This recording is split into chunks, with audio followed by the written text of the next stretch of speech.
Hace su ingreso a la sala del Consejo el señor General de Brigada Porfirio Fuentes Vélez, Director General de la Secretaría General de la Junta Interamericana de Defensa, acompañado de la señora María de los Ángeles Arriola Ramírez, Directora Nacional. Arriola Ramírez, the Director of Migrations of the Republic of Paraguay.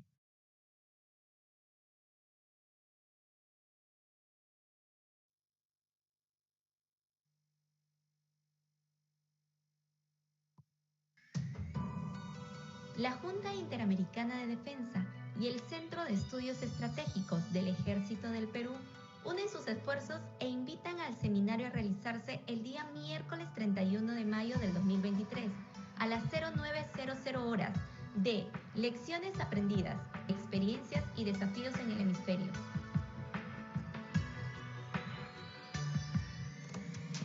El objetivo de esta iniciativa conjunta es poner a disposición de los gobiernos, Fuerzas Armadas y público en general información útil y actualizada sobre este fenómeno, con el propósito de apoyar la elaboración de estrategias, estudios y toma de decisiones.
Señor General de Ejército, General David Guillermo Ojeda Párraga, General Commander of the Army of Peru. General Brigadier General Porfirio Fuentes Vélez, General Director of the Secretariat of the IADB. María de los Ángeles Arriola Ramírez, National Director of Migration of the Republic of Paraguay. Ladies and gentlemen, delegated of member countries and observers of the IADB.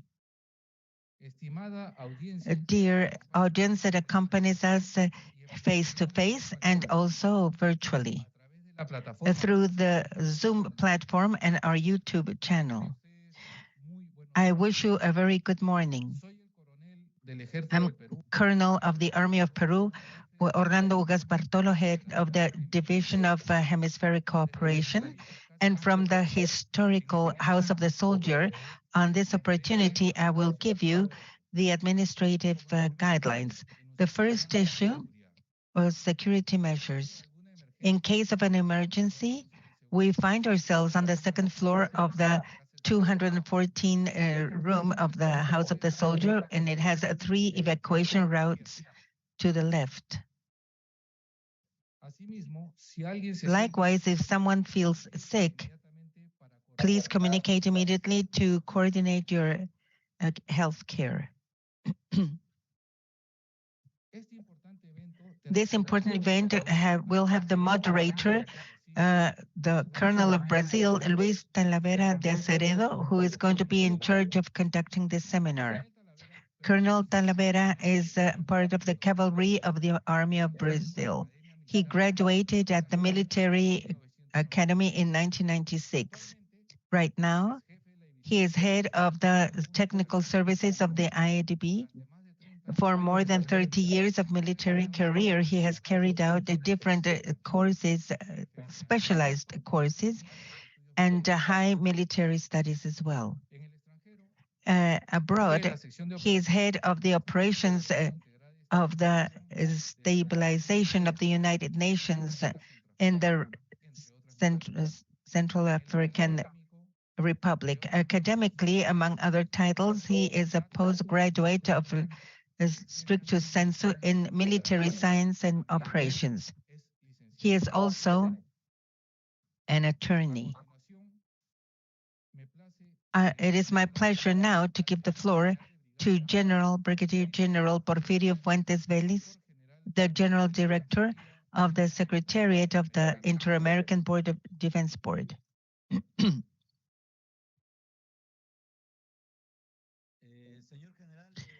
General David Guillermo Ojeda Parra, General Commander of the Army of Peru, who accompanies us virtually from Peru. Maria de los Ángeles Arriola Ramírez, a Director, National Director of Migration of the Republic of Paraguay. Thank you very much for being here. We feel very honored with your presence and for you having accepted to be in this seminar face-to-face. And we thank you for the efforts of Paraguay to be here in the House of the Soldier. So we're very pleased with your presence. Colonel of the Army of Peru, Juan Villanueva Correa, Director of the Center of Strategic Studies of the Army of Peru. Ladies and gentlemen of the Council of Delegates and Observers of the IADB that sees us face-to-face in this room and also virtually. Ladies and gentlemen from Mexico, Ecuador, and Peru of the Red Cross and the University of Maryland. And the different countries that accompany us through this technological platform and that also accompany us face-to-face. The truth is that I want to inform you that we have more than 3,000 people that are connected this morning for this seminar from 31 countries and 24 of the Caribbean and the Americas and 6 from Europe that are part of this auditorium this morning. Good morning to all of you. Receive a fraternal and cordial greeting from the men and women that are part of the IADB, of this very important headquarters that is the head of the House of the Soldier in Washington, D.C. We welcome you to the seminar on migration flows, and it is a great pleasure to introduce you the General of the Army, General Commander of the Army of Peru, that is going to give us a message of the opening remarks for this event. So I give the floor to General Ojeda with an affectionate greeting and our thanks for participating in this event and collaborate with the Inter-American Defense Board for the development of the Migration Flow Seminar. The floor is yours. Thank you very much. General Porfirio Fuentes Vélez, the General Director of the IADB, and ladies and gentlemen of the Council of Delegates and Observers of the IADB, Maria de los Ángeles Arriola Ramírez, National Director for Migration of the Republic of Paraguay, Colonel of Peru, Juan Villanueva Correa, Director of the Center for Strategic Studies of the Army of Peru, co-organizer of this seminar. Ladies and gentlemen and presentators, speakers from Mexico, Peru, Ecuador, the Red Cross and the University of Maryland, and the audience of different countries that accompany us virtually. Good morning to all of you. Allow me on behalf of the Army of Peru to present my greetings to all of you. And likewise, I thank you for the opportunity to give the opening remarks in this very important seminar. The same that will allow us to share visions, experiences from different perspectives that will allow us to make better decisions. Migration is a phenomena that is social in nature, that singularizes through the human race. No other species has reached such depth in colonization, so it obliges us to attend it quickly. These movements constitute a constant historical that is repeated in all the times and all civilizations. That's why it is precise to recognize that the freedom is a sacred right that human beings have. And it is precisely the search of this freedom or the absence of freedom, the one that generates great movements in all the planet. Today, we see people that in large numbers abandon their houses and leave back everything that was familiar to them due to different reasons, like, for instance, conflicts, persecutions, flooding, droughts, among others. Situations that forces them to take these long journeys along places that they don't know or seas that they don't know, risking their lives. And independently of these reasons, migration is going to continue while the human race continues, and it will generate a social impact and also an environmental impact. Today, when the borders have become cultural interaction zones to promote diversity, they are also places where the rejection, abandonment, neglect, and social limitations are present.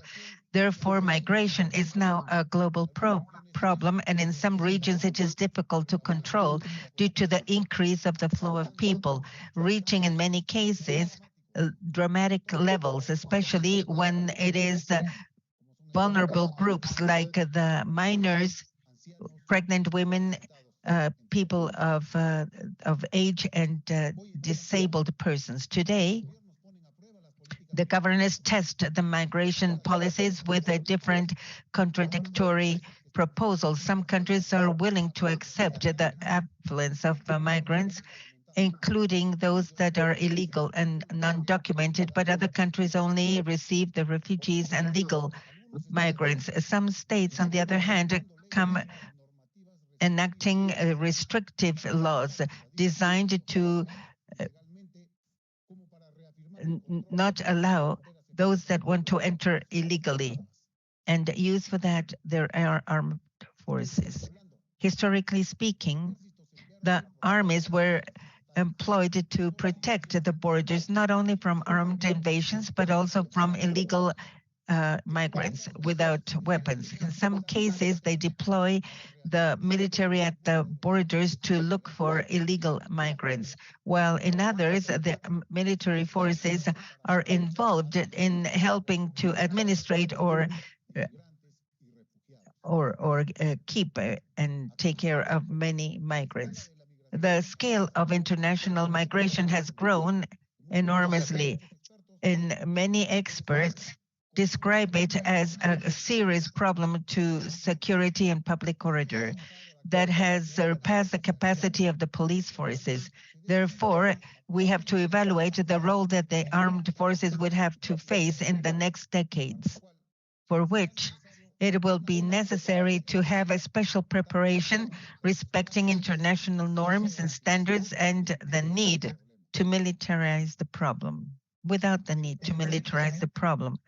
In this seminar, we're going to have speakers that will give us information that is going to be updated and useful, that will allow the military forces to make the strategies that will allow them to make decisions and fulfill your expectations and interests.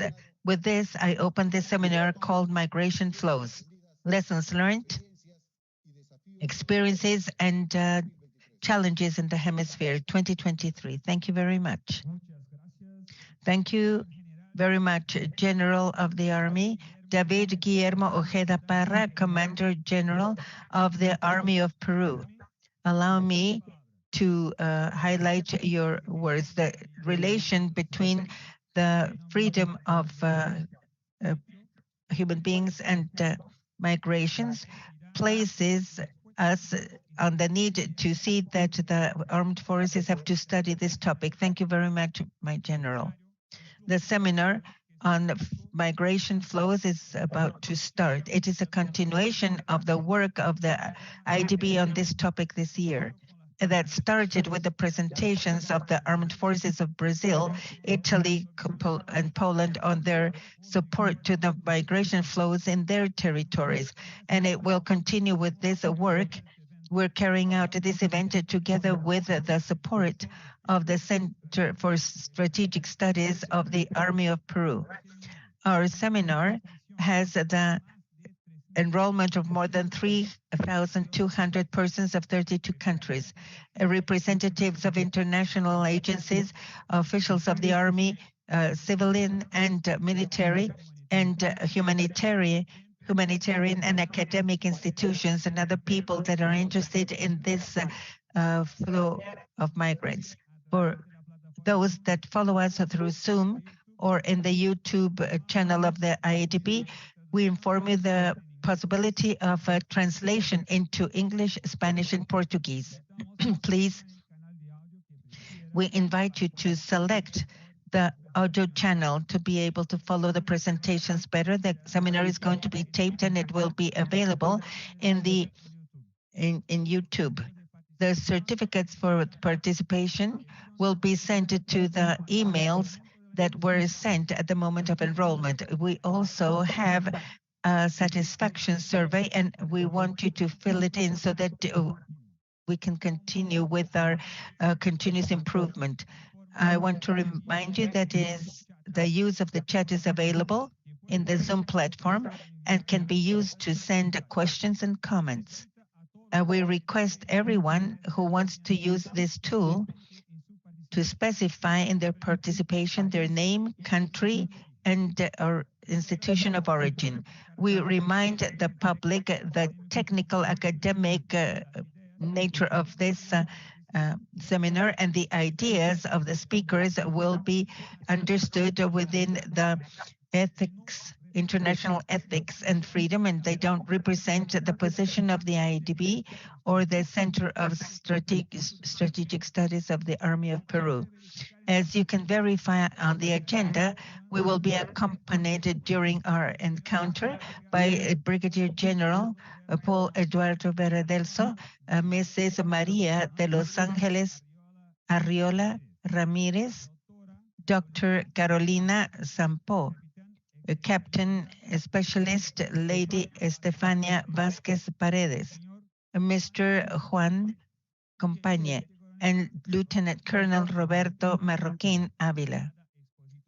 Every speaker has approximately 20 minutes for their presentation, and at the end of the presentation, they will answer to the questions of our public.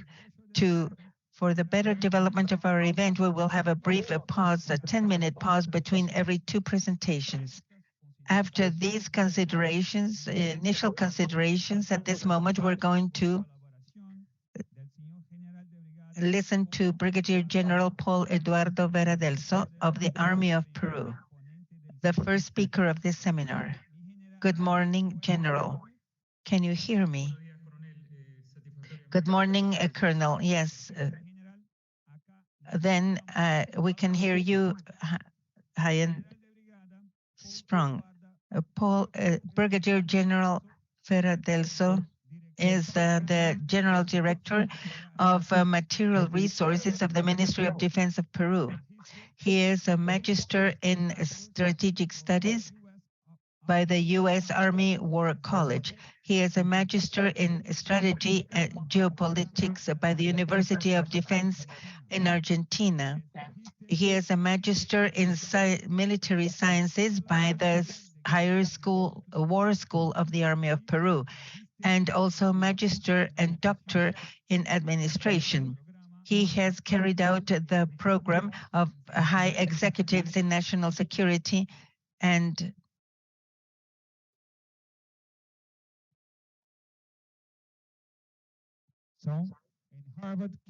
in Harvard.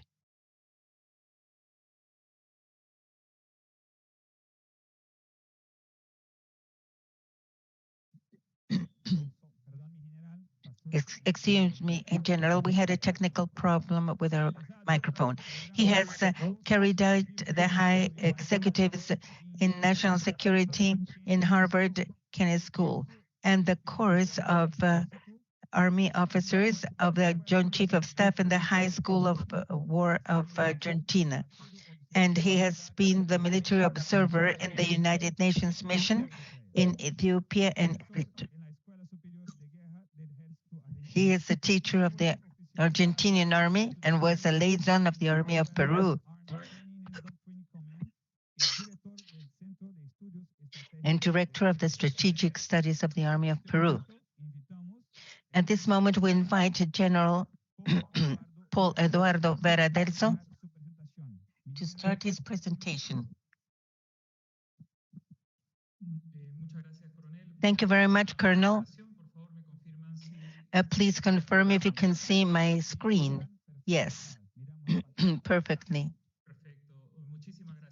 Thank you very much, ladies and gentlemen. Good morning. First of all, allow me to thank the Strategic Studies of the Army of Peru and the Inter-American Defense Board for inviting me to this very important seminar, international seminar.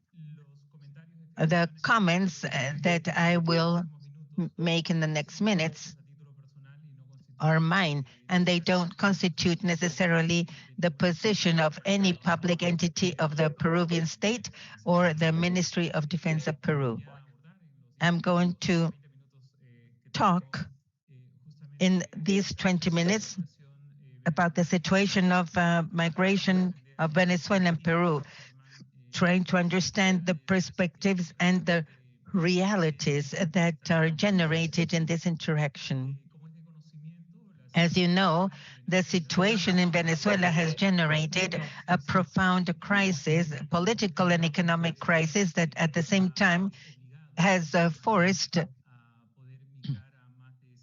the migration of 7 million Venezuelans, of which approximately 6 million have remained in the region. And in this sense, Latin America is facing one of the greatest migration flows in their recent history. This undoubtedly provides a series of opportunities and challenges, both for the migrant population as well as for the population that receives them. I have to affirm that no population is sufficiently prepared not to leave forcefully their countries of origin, forced by the current situations, or to receive a great number of people in such a short time. This undoubtedly generates circumstances that, on the one hand, make the migrant population more vulnerable, but also a certain rejection by the receiving population, especially when the state, in this case the Peruvian state, is not capable of managing this situation. For instance, on September 26, 2021, in the city of Iquique, north of Chile, approximately 5,000 people protested and expressed their rejection to the arrival of 3,000 migrants who wanted to regularize their migratory situation in the city. This protest and these actions were the burning of not only the possessions of these people and the tents of these people, although these violent actions were rejected by the population and Chilean organizations. In another way, they show how the receiving population is capable of exteriorizing their discontent and frustration, especially when the authorities are not capable of generating empathy among their citizens, and they face the challenges when these people arrive. But what happened in Chile is not an isolated act in the country. Colombia, Peru, Ecuador, and Brazil have also experimented this type of actions and situations.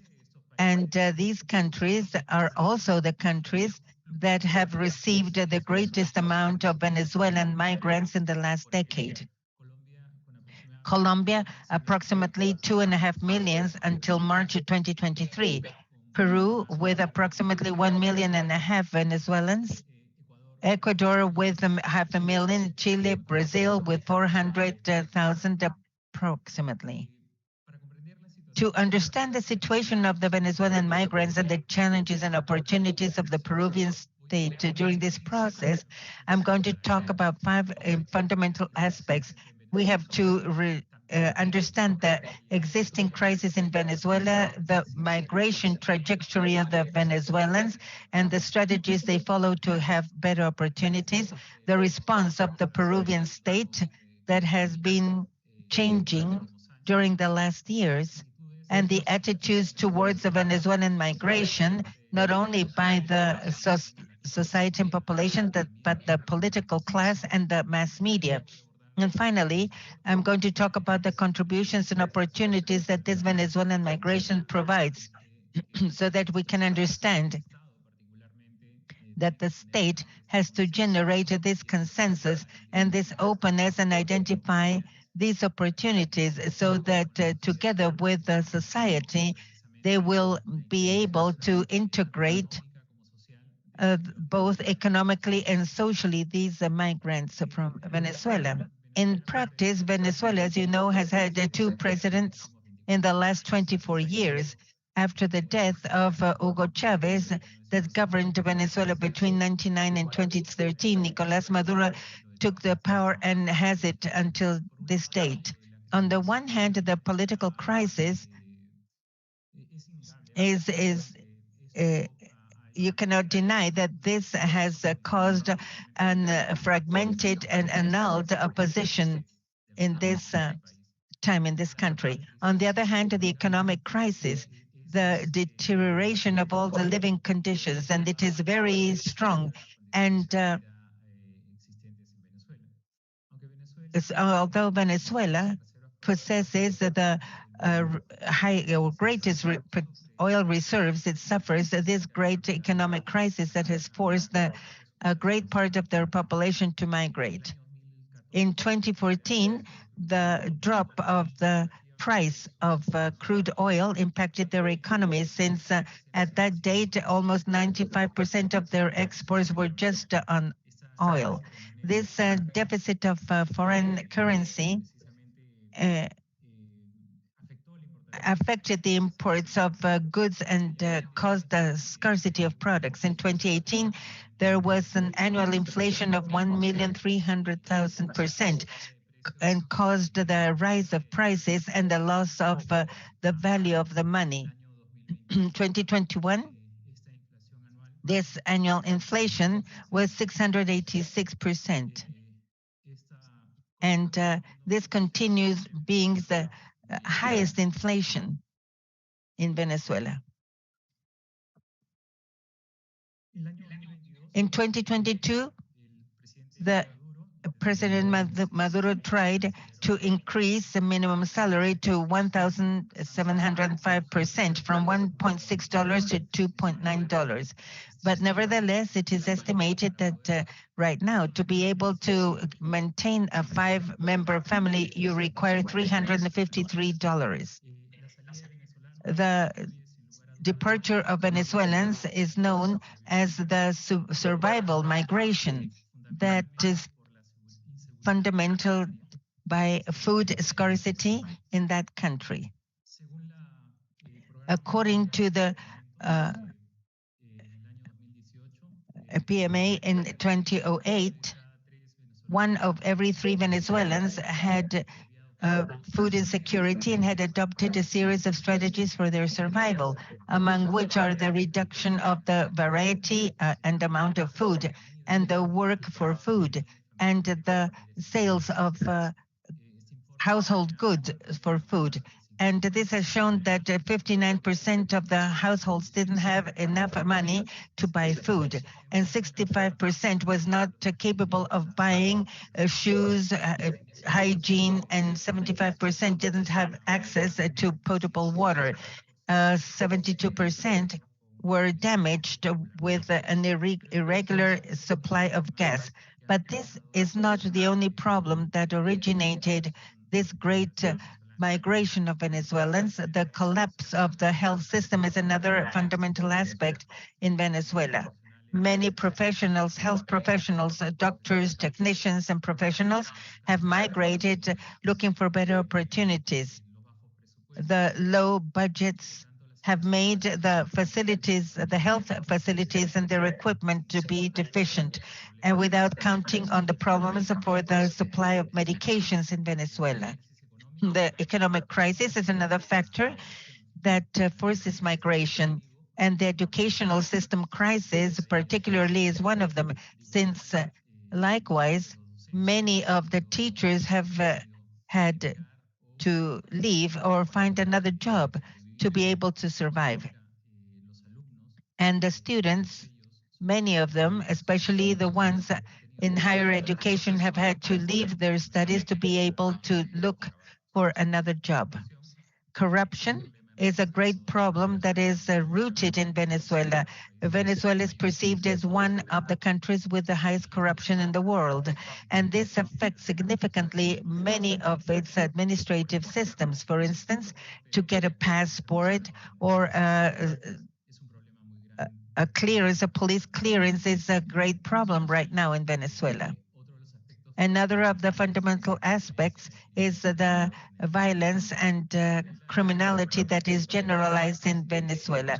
The hospital of Caracas is considered one of the most violent cities in the world today, and this has generated the outflow of many people. And although they send remittances that allow others to survive and to move the economy of Venezuela, it also generates a great loss of human and social human capital, especially of the qualified people that have migrated to other countries, and they don't exercise their profession abroad. One of the important aspects that we have to understand is the migration trajectory.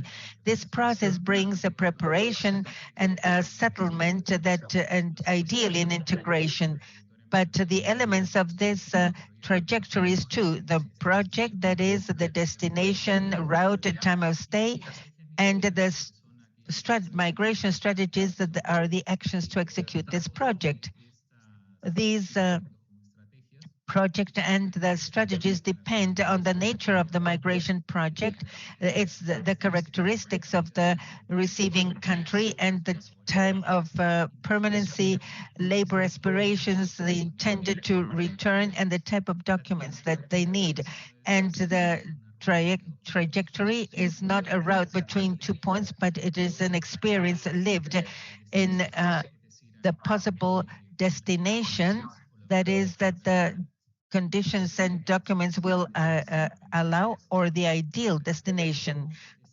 To understand these migration trajectories, you can divide them under two focus: the individual focus and the group focus.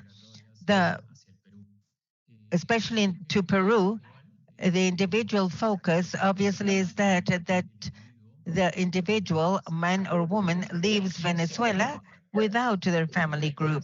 And there are three categories. The first one is the adventure.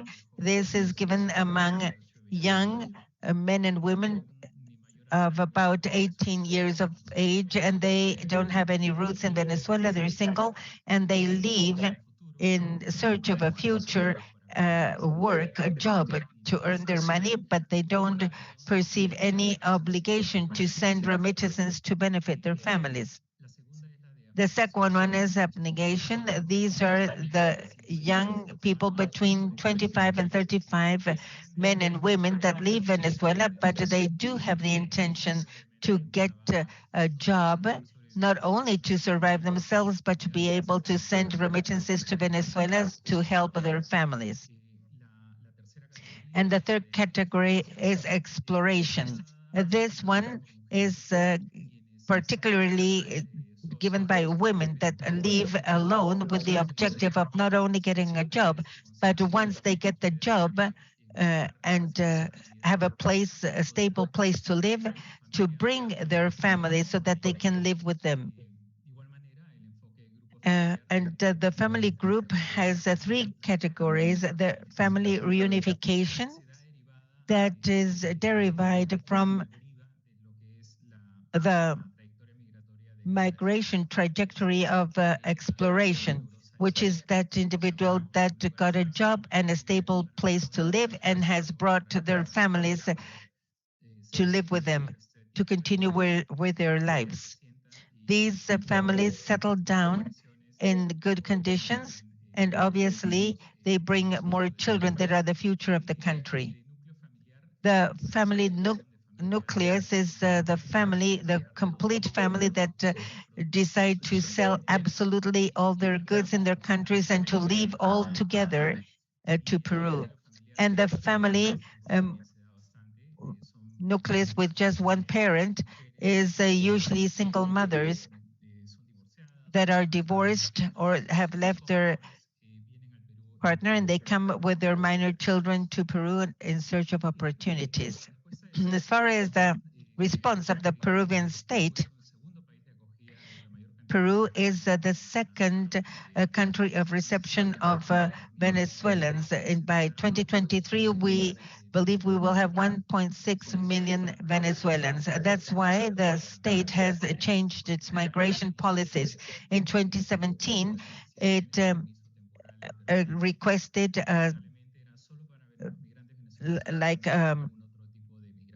some kind of papers. And in 2018, they required the presentation of a passport. But as I said, to have a passport in Venezuela is almost a lost mission or impossible mission. In 2019, they needed a humanitarian visa. And although it didn't cost anything, they needed to have the police clearance and apostilles. And the apostille is something impossible in Venezuela as well. And so there were obviously actions that avoided the entry of Venezuelans during the pandemic. So they had to fall in the hands of criminal organizations dedicated to trafficking people and migrants. This hardening forced 500,000 of Venezuelans to request asylum in Peru. This is why, although in 2017 in Peru, they installed a national migration policy between 2017 and 2025, whose objective is to guarantee the respect and protection of migrants, promoting equality, inclusion, integration, and observation through an efficient migration process to articulate the state and society according to the needs and expectations of the migrant population and their family members.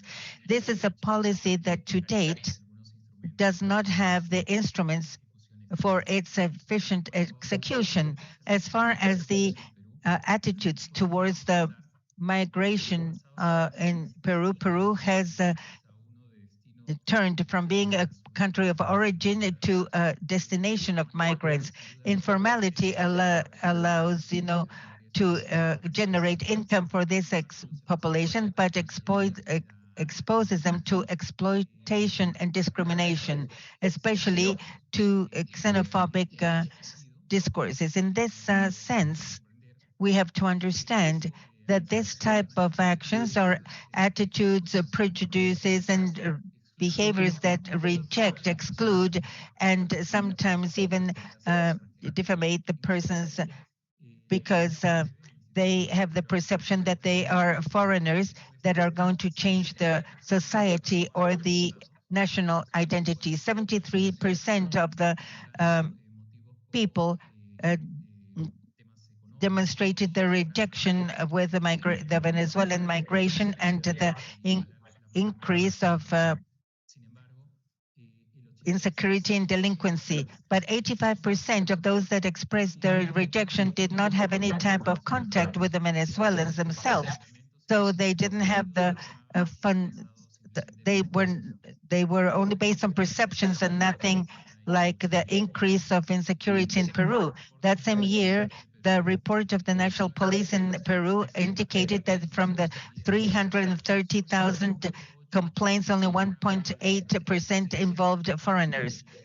The great majority, 99%, involved Peruvians, like it has been throughout history. And this 1.8, only 2.8 involved Venezuelans. But despite the statistics, the Ministry of the Interior in 2020 created the specialized brigade against the delinquent migration. And that is as if they were the only culprits of these problems. And also the media. There is a great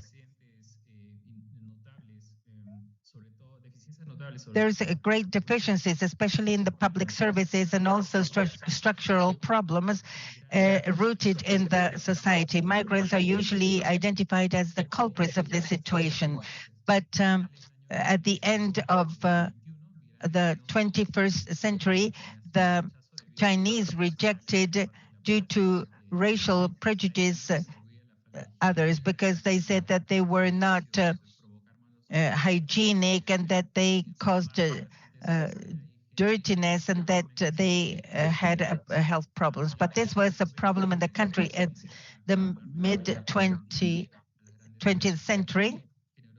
In Lima, Chinese were rejected, and they were they were accused of being the only people that were causing the degeneration of the city. And in 2021, with the Venezuelan migrants, the same attitudes have been accused of the same attitudes, like informality, the lack of labor and forces, and creates the use of certain adjectives or terms like veneco. Veneco, to refer despectfully to the Venezuelans. That is like the same as Cholo or Serrano, that was used despectfully to refer to the Andean migrants that came to the capital. The daily consumption of information predisposes to assume this attitude when you interact. And definitely, not everybody thinks the same. And there are many people that show empathy. And finally, I want to talk about Venezuelan. 22% were in agreement with the Venezuelan migration because their country was in crisis and they didn't have any place to go, because Peru was a city that whose origin comes from the migration, and they said that they were friendly, hardworking, and had good education because the economic growth was going to be evident because they had great labor and labor offer. The young generation is highly qualified. 57% has higher studies, and 50% of them have university studies. This education is represented with an investment of education of 3.3 billion of USD if they had to educate this group. And it is estimated that approximately 117 children are part of this migration, and obviously are an active part of the future of the country, and they represent a great opportunity for the Peruvian economy when they increase the Peruvian capacity to grow. 18% of the GDP in 2018 was thanks to the migration of the Venezuelans, and in 2021 and 2024, they would be able to contribute to 6,000 million in the fiscal income net to Peru. 30% of the scientific migrants and intellectuals work as cooks in the streets. The qualified Venezuelan migrants, approximately 57%, cannot occupy the positions they merit because they don't have the legal permits.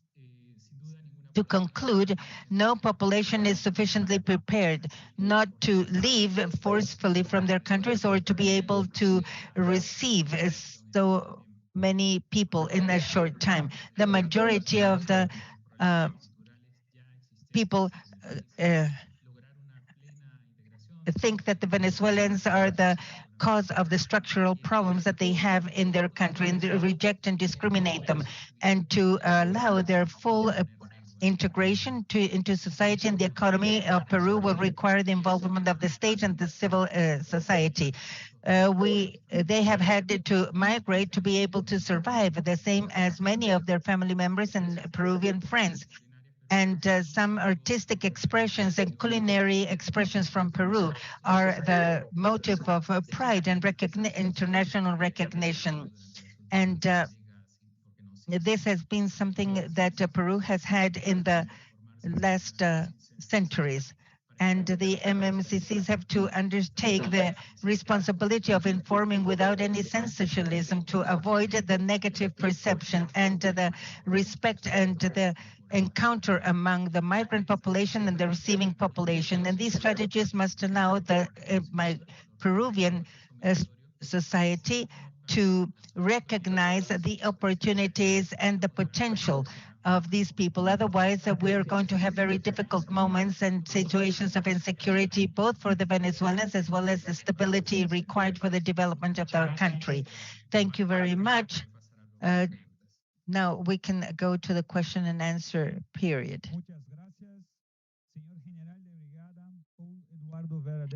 Thank you very much, Paula Deravelso, for your presentation on the migration of Peru. I think that it is relevant to say that the answers of the Peruvian state under the integral perspective includes social and economic issues. Now we move to the question and answers, and the first question we have. Durante su ponencia de la creación de una brigada especializada para el trabajo. The creation of a specialized commission to work with the migrants. Can you clarify if this brigade has a relationship with the armed forces and the measures that you have in your work with migrants? Yes, what I said was the title between perceptions and realities. And although the Peruvians, and I think that in all societies you try to blame the migrants of the structural problems that are rooted in our countries, this also occurs in Peru. And one of the great pre-existing problems is citizen insecurity. Lamentablemente alentada por la mala información, por la mal enfoque de parte de los medios de comunicación del sensacionalismo con algún hecho delictivo relacionado con algún migrante venezolano, atribuye que esta inseguridad ciudadana se debe precisamente a los migrantes. Sin embargo, demostraba justamente que un informe de la propia Policía Nacional indicaba que 730.000 denuncias recibidas el año 2019, solamente 1.8% involucraban a personas extranjeras, de ellas solamente 1.2% a venezolanos. Es decir, la inmensa mayoría de los actos y las denuncias relacionadas a actos delictivos tenía que ver con peruanos y no con extranjeros. Pero a pesar que esa data dura era como tal, lamentablemente la respuesta política, por llamarla así, en algún momento, fue la creación de esta brigada por parte del Ministerio del Interior en la Policía Nacional, una brigada especialmente enfocada en la delincuencia correlacionada con los migrantes. Sin duda, desde mi punto de vista y muy personal, esto era un hecho para tratar de alguna u otra manera de reaccionar a esa propia percepción de la población y no atribuía definitivamente a una data dura, a una estadística que muestre realmente problemas reales que existen en el Perú y que probablemente sean diferentes en otros países. En ese sentido, dicha brigada fue... The brigade, in that regard, for the national security was not involved the armed forces in this specific scenario. Thank you. Another question about the data that the Inter-American Defense Board has with some other countries, but also with Peru. Is this something possible for the Peruvian delegation to share the information, to share the actions of the brigade, or through the authorities, perhaps? Yes, I think that it will be with the special brigade. Again, the data shows that the problem of insecurity, the problem of delinquency is not something specifically because of the flow of migrants. This is a pre-existing problem in Peru. Even when through the media, the press, we have been seeing different actions from the National Civil Police in the law compliance, I believe that what's most important is to exchange information so we can face and approach appropriately the problem that generates, to be able to clarify, to erase the perceptions of society. And I talk about all society, including the political class, because sometimes they have this impression or they have expressions trying to place laws that are against migration, when many times this is not the real cause or the root cause of the problem. However, different academic events like the ones that we have developed are essential to exchange the different mindsets, to become familiar with the different scenarios. I believe that this is something that we have all experienced when we talk about migration. It has happened to me specifically on scenarios where military, the first question was, who do you think that Venezuelans were guilty of these crimes in Peru? And everyone voted yes. Another question was, have you been or have you participated or have you been the object of delinquency coming from Venezuelan migrants? And no one raised the hand. So it's a perception and not a reality. It's what I want to sort of want to leave on the table. I don't know if it was clear enough, but the idea is that through coordination and the help of the Inter-American Defense Board, we can have the knowledge and the data. Perfect, General. Thank you. Thank you again. And the time that we have for questions,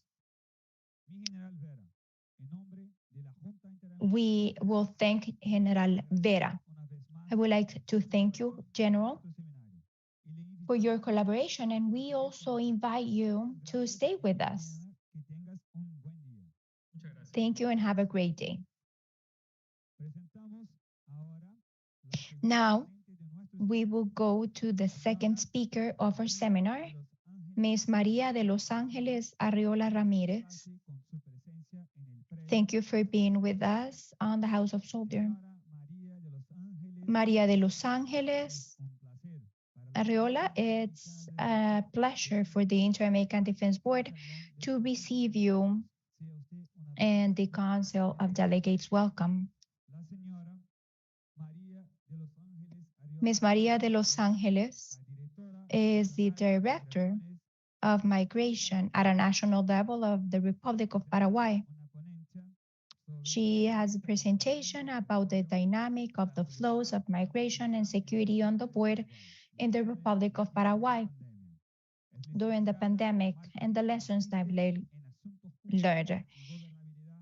She is an expert on governability with more than 20 years on the public service and a wide experience on migration, control, planning, transparency, and anti-corruption on the Ministry of Interior of Paraguay. She became General Director in the two different periods in 2018 and afterwards since March 2020 up to date, becoming the first migration authority on having this position for the second time. So with the no law passing in Paraguay, the institution now has a hierarchy of national direction, becoming the first national director of migration in Paraguay. Ms. María de Los Ángeles, the floor is yours. Thank you.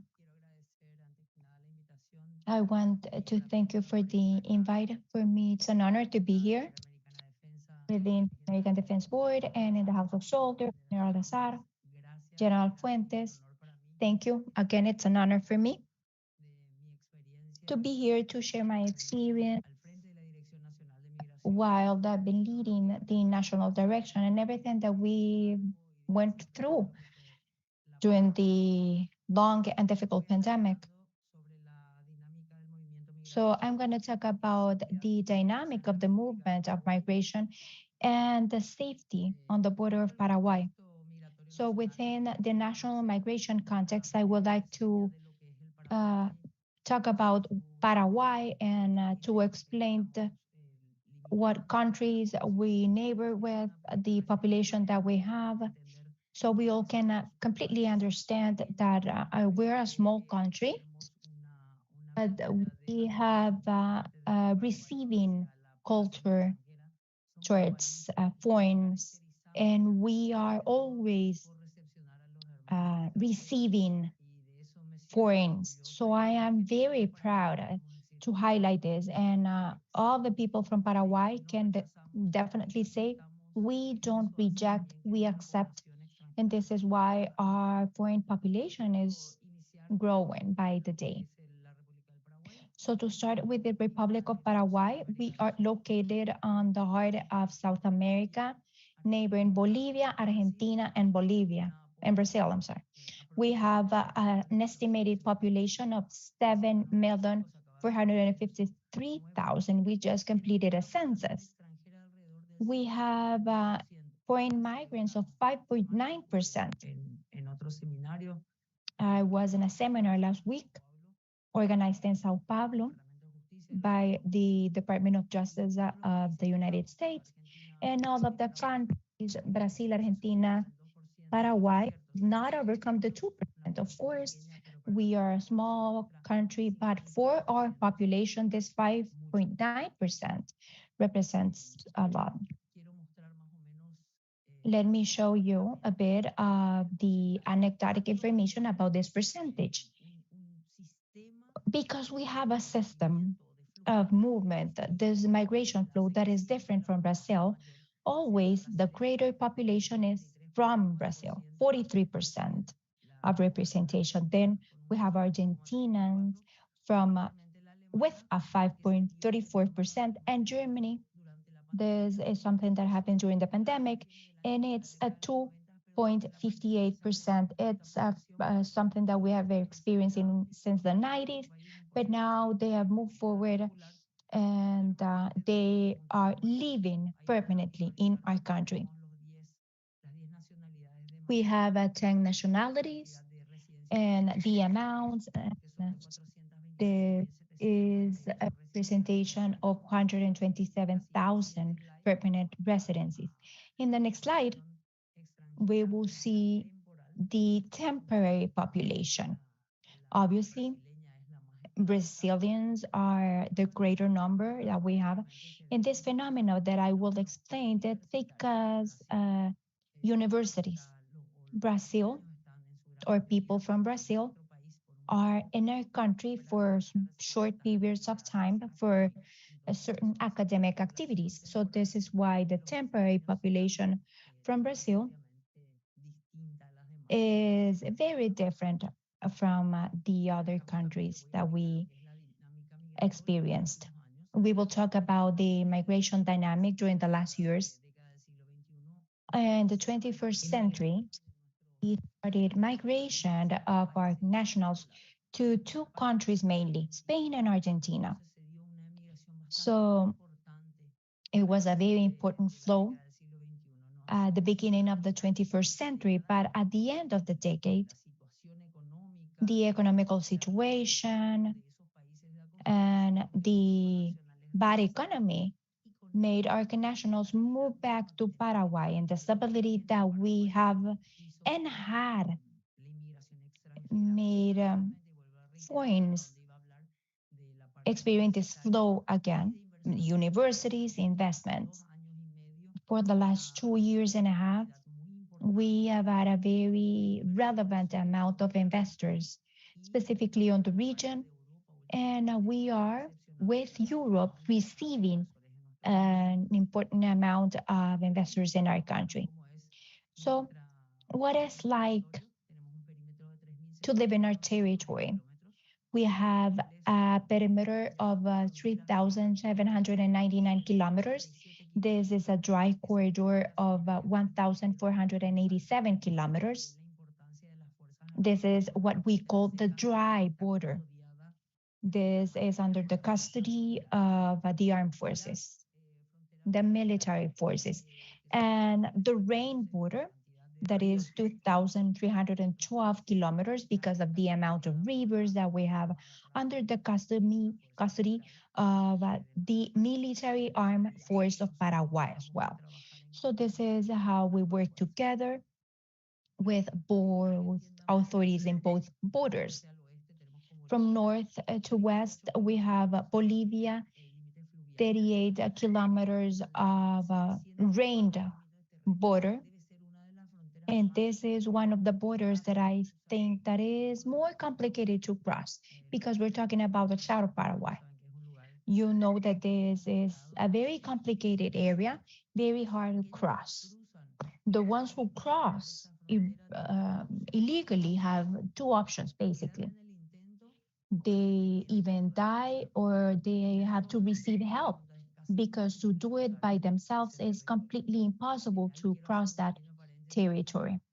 And also, I will mention that Paraguay is not a country that has a traffic of migrants. We do have a percentage of trafficking in person, but not smuggling. Our country is more to receive in our country. We will talk about the new legislation that we have and has made this possible. So with Brazil, as you can see, we have a greater amount of territory, neighboring territory. And terrestrial territory, we're talking about the dry corridor, is a total of 1,367 kilometers. And with Argentina, that is where we have more control posts for the crossing of the border. We have a procedure with them that is one by one. No foreign or national can cross without migration processes, migratory processes. We have 30 kilometers of free access without having to have a registration for the migrants. So this has them allowed commercial prosperity and a dynamic economy. So once we have accessed both territories, Brazil and Paraguay, without these migration procedures, it's facilitating commerce, trade, and tourism. Now, let's talk about the amount of posts that we have, our command posts. We have 42 control posts that are available. We will inaugurate 2 more during the last years. We will try to do it during the pandemic, but it was impossible. There's our neighbor in Argentina. And this year, I'm also happy to tell you that we go to Oruro in Brazil, neighboring Bolivia, and Paraguay has accepted to have a holistic control with the Republic of Bolivia.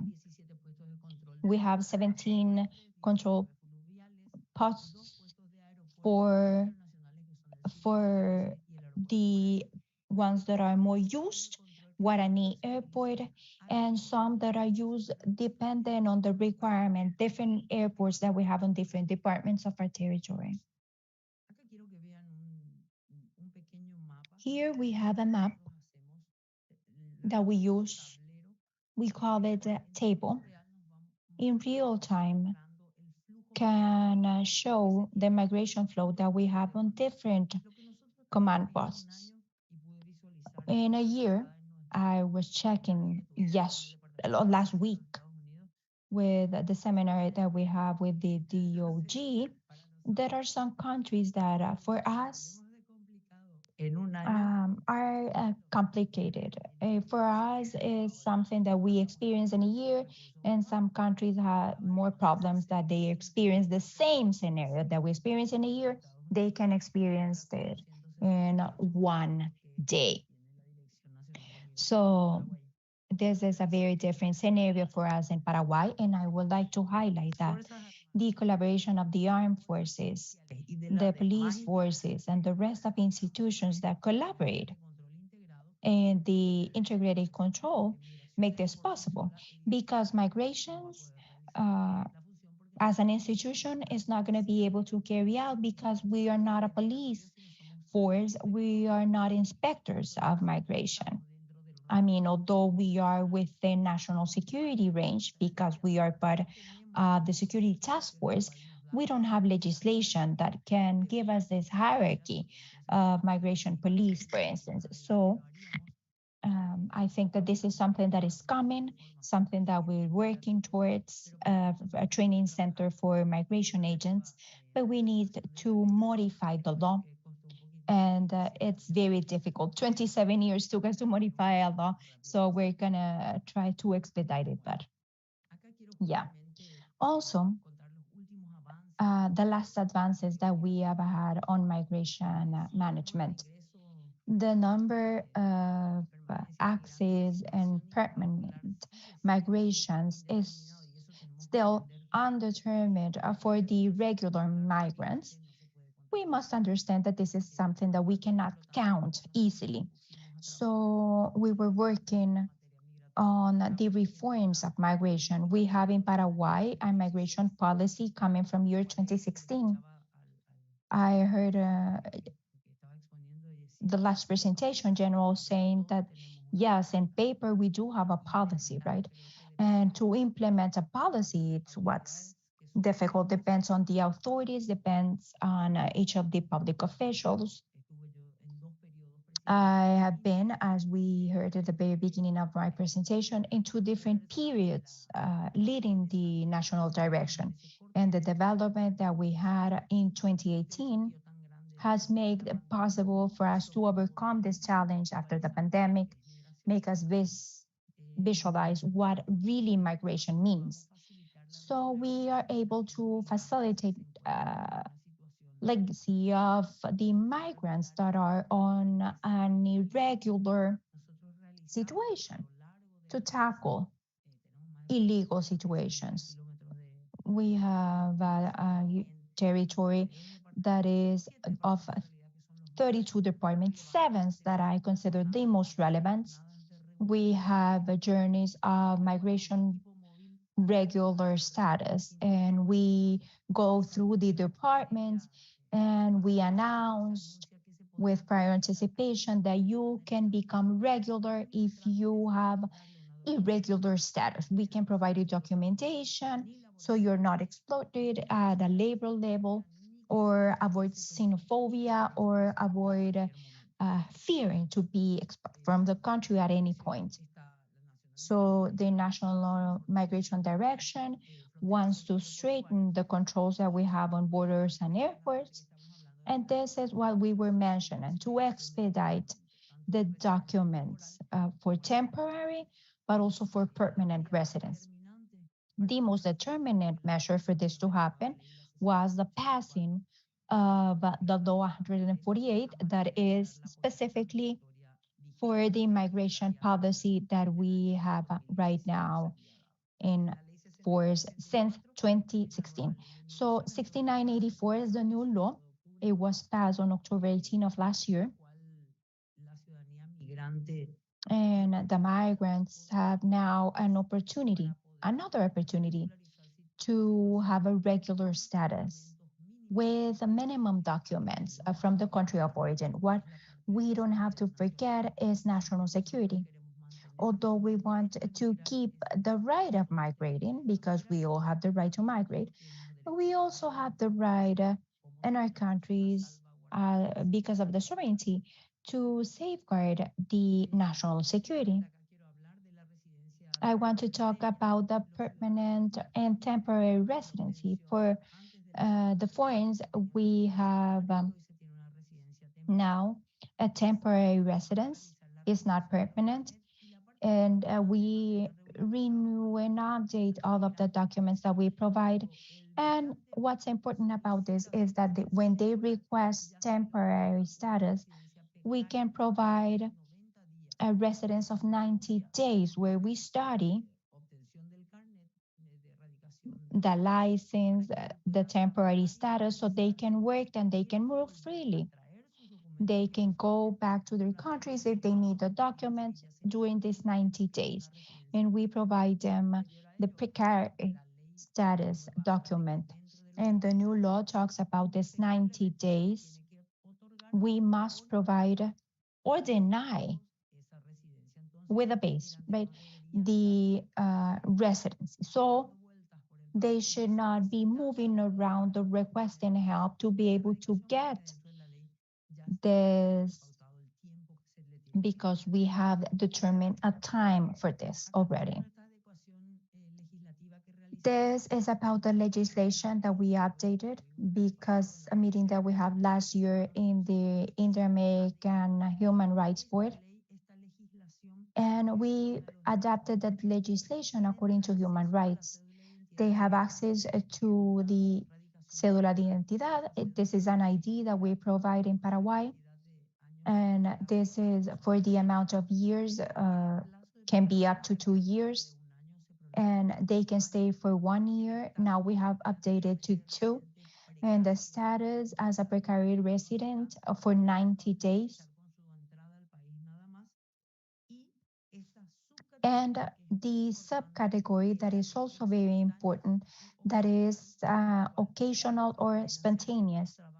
When you come to Paraguay to work temporarily, and we provide this kind of residency that you can use also for 90 days to work in Paraguay.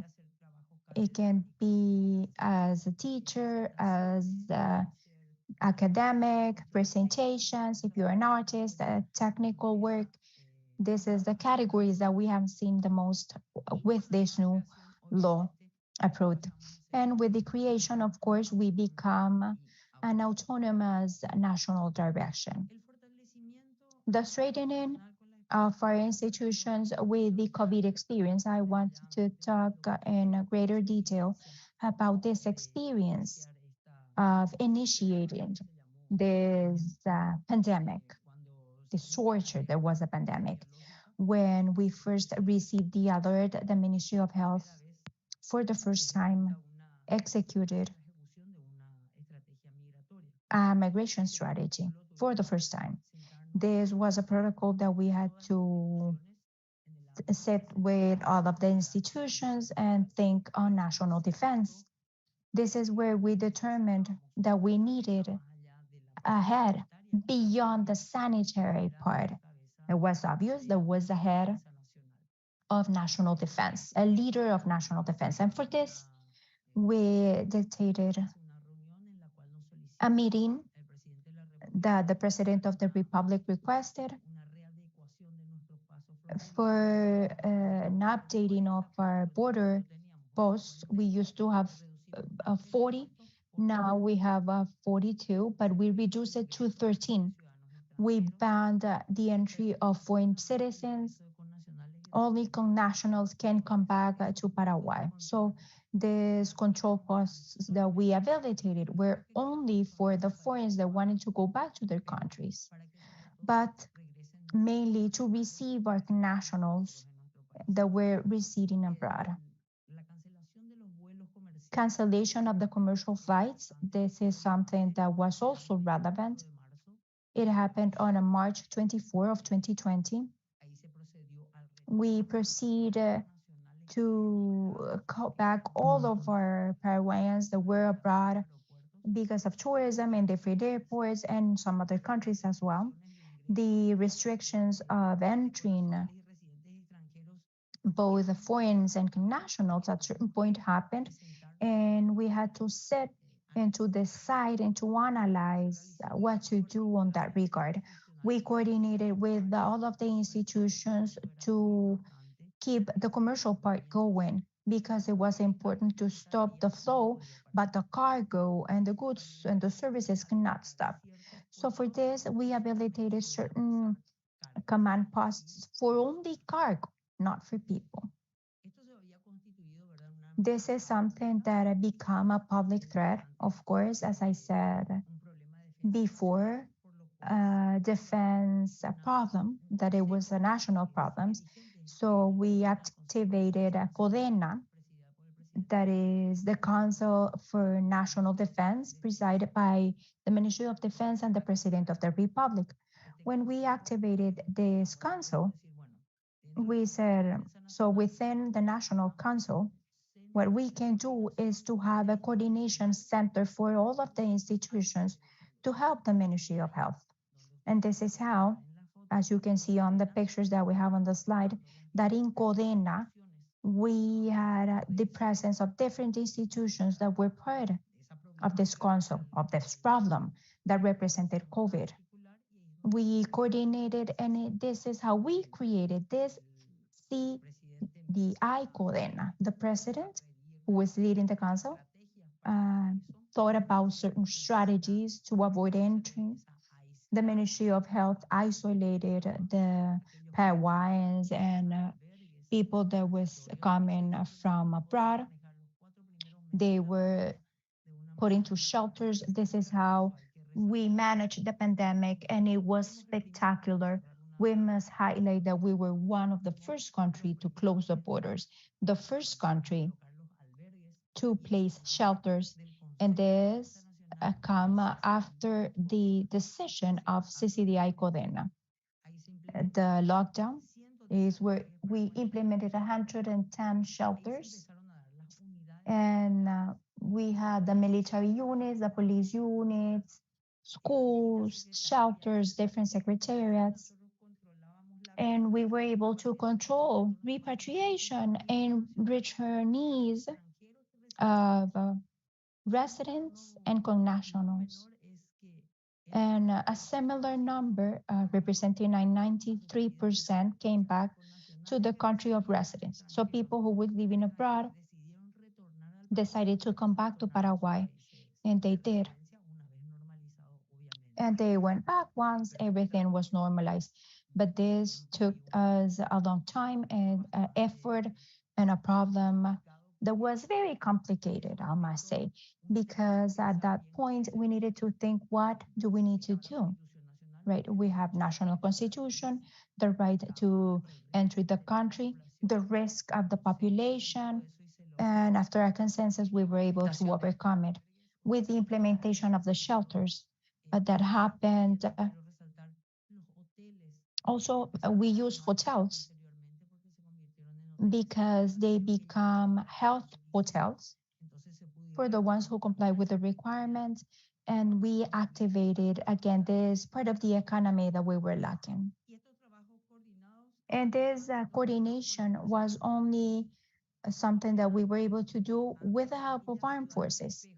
And with the mirror cities, we have something very particular in different areas. Pero Juan Caballero is a city that is neighboring Piras, a city of Brazil, Mato Grosso, I think, the state of Mato Grosso, if I'm not mistaken, the state of Mato Grosso, yes, and divided by a street. So you can step on one side and you're in Brazil, the other side is Paraguay. When we have a bridge and when we have something like a river, it's easier than being divided by a street. And this is where we visualize the importance of the support of the armed forces on Paraguay. Our military had to work on wells, putting wire so the cars will not cross, so people could not access. And this happened 2 or 3 months after the pandemic, because at the beginning we were afraid, and we were afraid of the virus, so we were staying home. But when we saw the need for work, the need of commerce, and to maintain the services, it was very difficult and it was impossible to contain so many kilometers of dry border. And this is where the military had a very difficult task, a task where they would threaten with weapons, with firearms, and they stand up and they also take care of the rain border in guard more than 24 hours, 7 days a week without sleeping. So what do we learn? The critical point on the migration dynamic evidence that we had several gaps in the migration dynamic. And this interinstitutional coordination help us determine this. We didn't have coordination with other institutions. We didn't have coordination between blocks, countries, neighboring countries. And the pandemic made us visualize this and to be able to work on that regard. We had the opportunity to rethink our policy, to rethink our legislation. Also, it gave us so much time to be able to organize as a country. And only through this, we were able to give birth to the new migration law.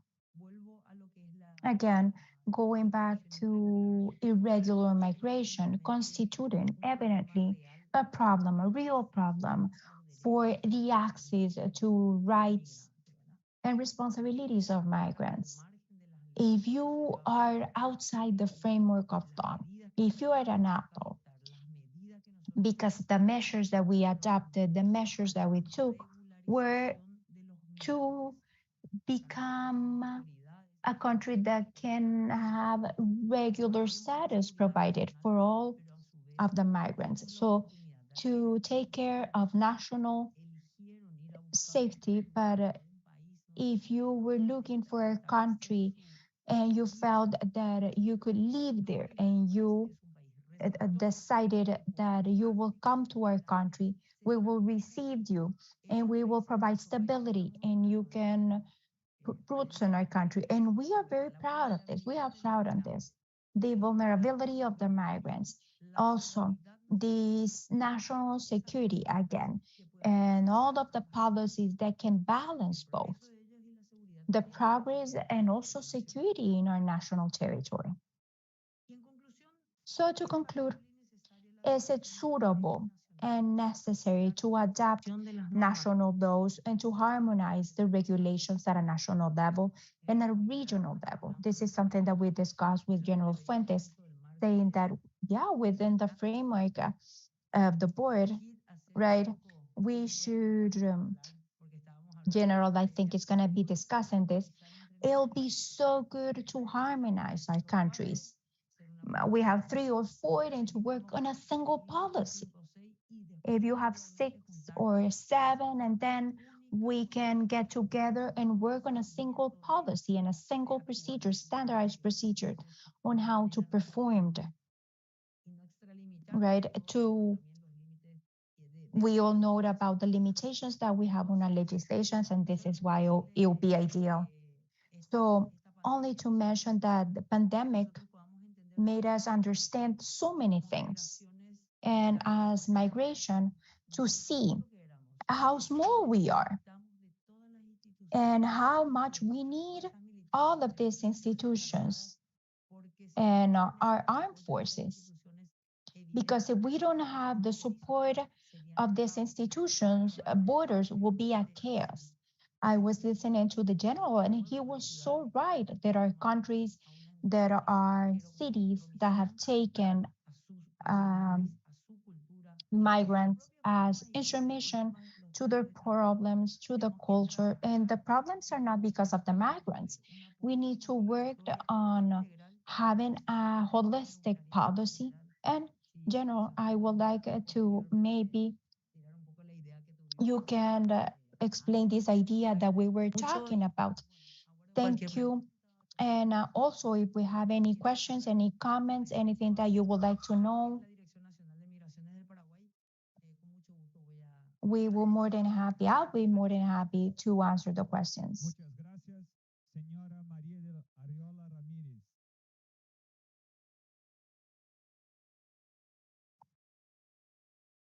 En su ponencia, In your presentation, it was very important the vision of the borders that you provided and the dynamic of the movement of migrants in the neighboring countries. I am very clear, or it was very clear, the joint task of the armed forces and migration direction and the integration that you have with Bolivia. Now we have a Q&A session space, and I would like to invite General Fuentes.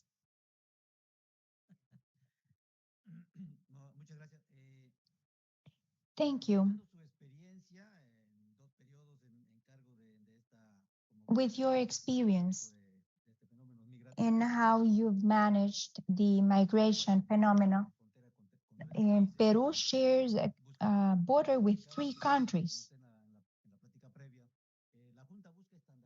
The board wants to standardize the experiences, the lessons, the procedures for common problems that we faced, for these experiences to be useful at a local level, but also in Latin America. Have you developed in Paraguay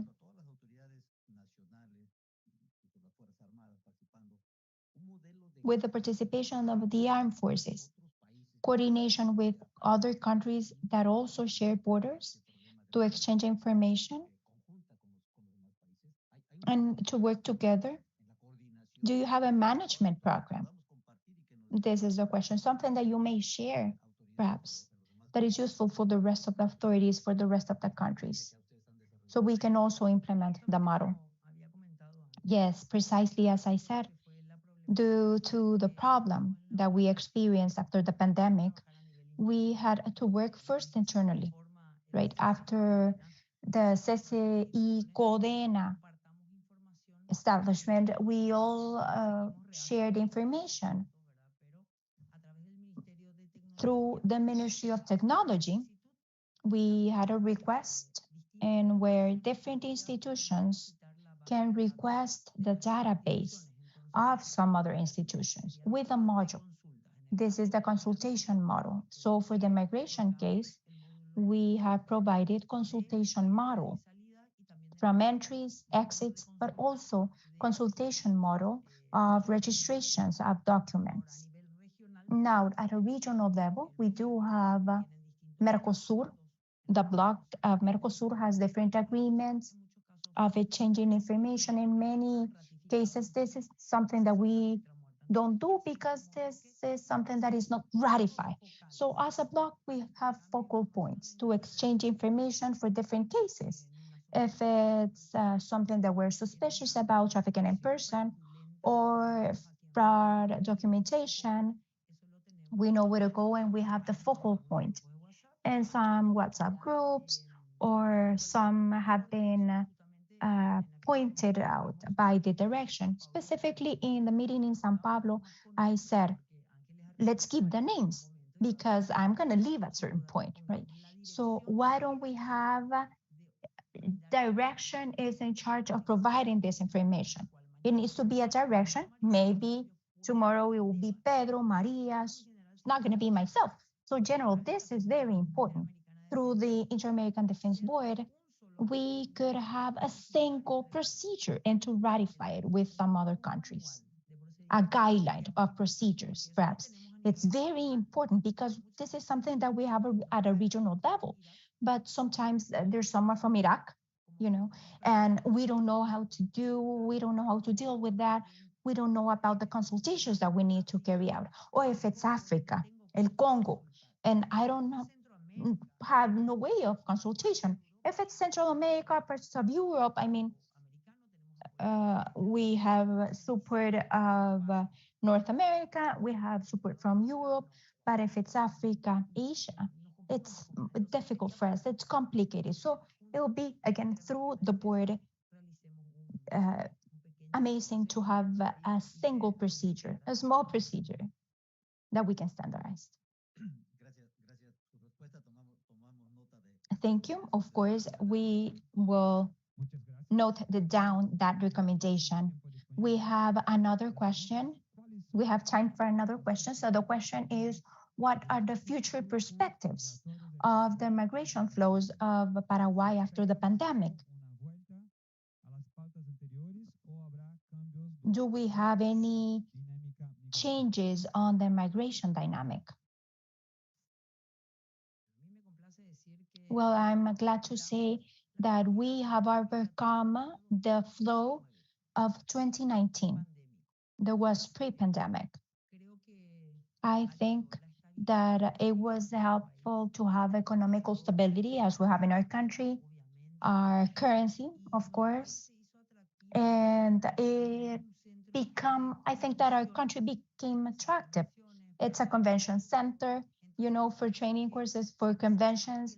So they visited more and the flow increased. Last year, we had a closure with the Ministry of Tourism. We have, during the different seasons,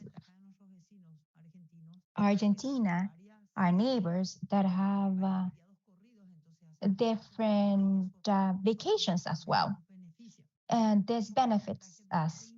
We had a 27% more or less that was greater than the general flow of 2019.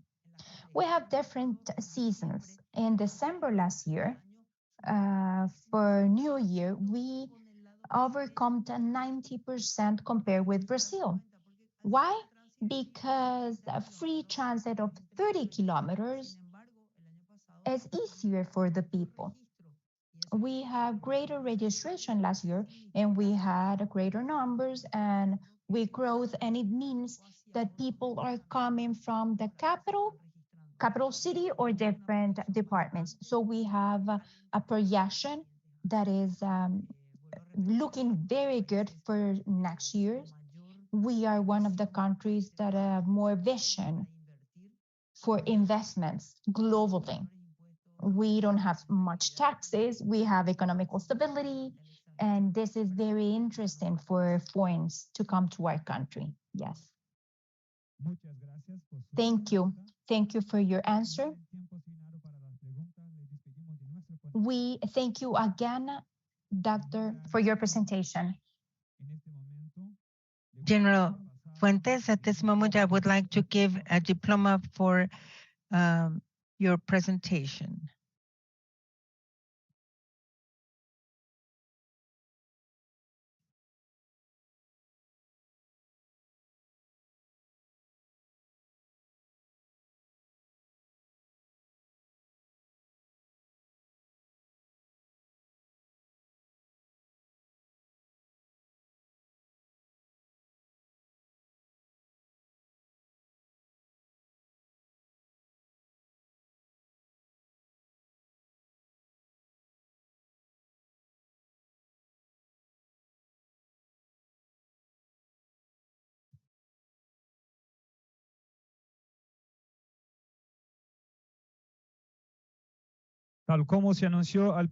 As announced at the beginning of our seminar, right now, we're going to have a brief break.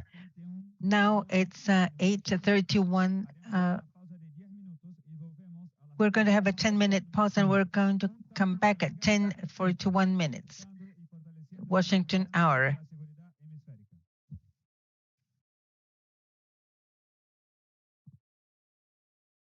Por favor, mi general Fuentes invita a todos los delegados presentes a una foto con la señora María. Please invite all the delegates to take a picture with Mrs. María Los Ángeles here at the council.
This meeting is being recorded.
Señoras y señores, reciban por favor una vez más nuestros cordiales. Ladies and gentlemen, please receive our cordial greetings for a good morning. Welcome back. And now we will continue with the seminar on lessons learned and experiences and challenges of the armed forces in support to the control of the migration flow in the hemisphere, organized together by the IADB and the Center of Strategic Studies of the Army of Peru. Now we will listen to the third speaker of our seminar, Captain Specialist in Aviation, Lady Estefania Vázquez Paredes. Good morning, Captain, Lady Estefania Vázquez Paredes. Can you hear me? Good morning. I can hear you very loud and clear. We can also hear you loud and clear. Captain, Lady Estefania Vázquez Paredes will give us the participation of the armed forces at the border. That is her topic. And she works at the Ministry of National Defense of Ecuador as an analyst in human rights, gender, and international humanitarian law. She is an attorney specialized in the protection of human rights in the European Union and the member states. She is a magister of the University in Human Rights Protection Systems by the International University of La Rioja. Captain, Lady Estefania Vázquez Paredes, the floor is yours. Good morning to all of you. Permission General. For me, it is a pleasure to be here and to be able to expose the participation of the armed forces of Ecuador at the borders. And more specifically, I'm going to talk about the participation of the members of the armed forces in the legal arena. I don't know if you're going to help me sharing the screen or if I have to share it. Can you share it, please?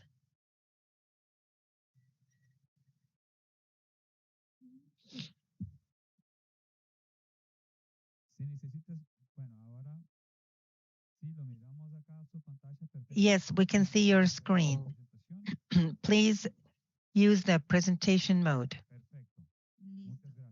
Ready.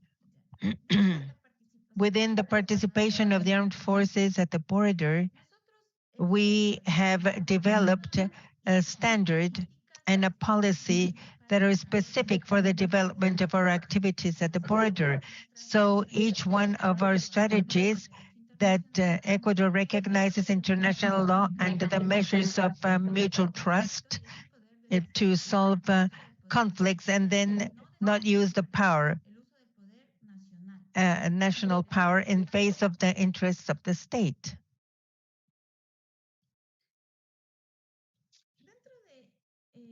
Within the context in which our activities are carried out, I have developed the agenda. Within, I'm going to talk about the legal framework, the border zones, the plans to carry out our activities at the borders, and the missions as the armed forces, and the control and surveillance at the border. The legal framework, we specifically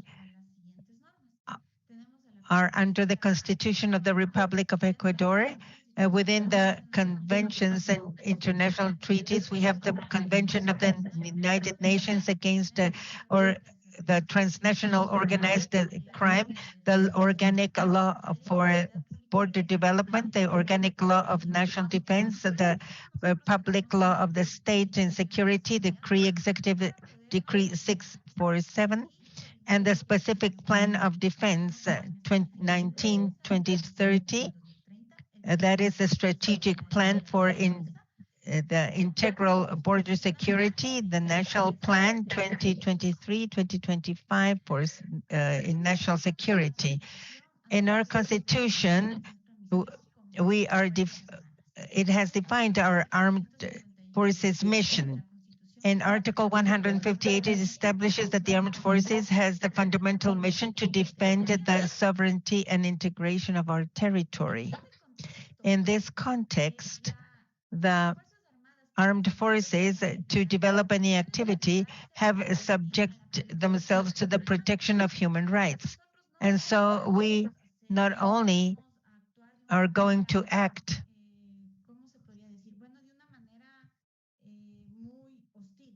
in a hostile manner. Every time that we have a mission, we have to focus on the protection of human rights of the people. Article 147, number 17, establishes that the maximum authority in the armed forces is the President of the Republic of Ecuador, and he is the one that has to see for the maintenance of sovereignty or public internal order and national security, and exercise the direction of the national defense policy. In Article 249, it says what are the border cities, and it says it's 40 kilometers that will receive attention for the peace. And in this sense, we have developed, as we said before, the policies, plans, and standards around the defense of the territorial sovereignty and integrity, reminding the human rights of people. Our organic law that regulates the armed forces is the National Defense Organic Law. And as you can see in Article 2, letter A, it also defines our mission, which is to defend the territorial integrity and sovereignty, as Article 58. And then it extends how we are going to intervene. And it tells us that we're going to subject ourselves to the current law. And it establishes that we are going to assume the conduction and strategy of the armed forces by the delegation of the president. And it also says that we have to plan the employment of the armed forces to contribute to the maintenance of national security. The public and state security law also establishes where we are going to perform and how we're going to perform. What is the specific space that we're going to protect? So the law defines the borders as a territorial space of 10 nautical miles and 10 kilometers. And this is the same that the Constitution says in Article 249. The maritime space is also 10 nautical miles. And the airspace is defined through the international treaties and agreements that we have in the Air Force and the DAE and other national and international institutions. Here it establishes that we have to ample the control in the security zones at the borders, especially in the blind spots, illegal spots, and also the threats to security. And it specifies the prohibition for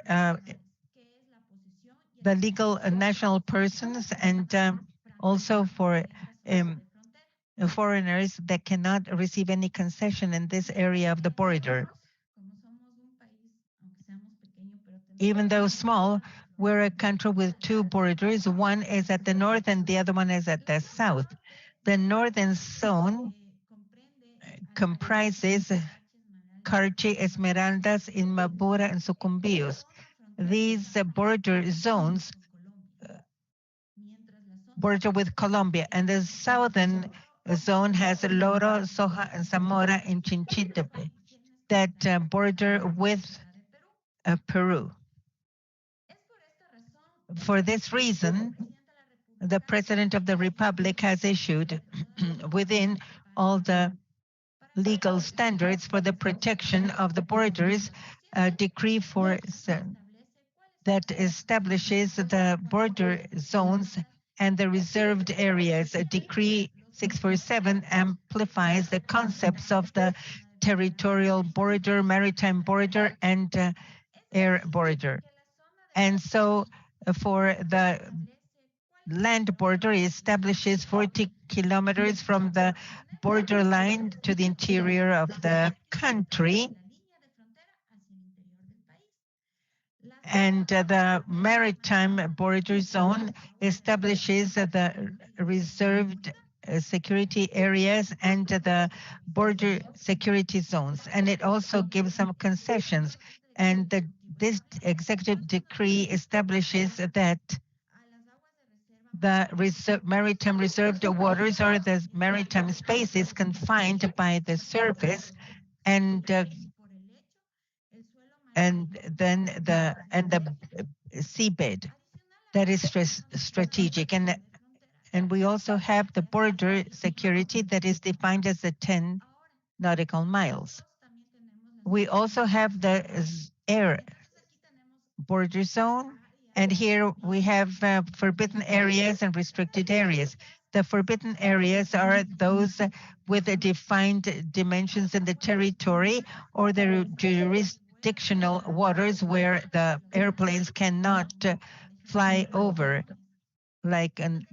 or not even drones can fly over it, over this area. And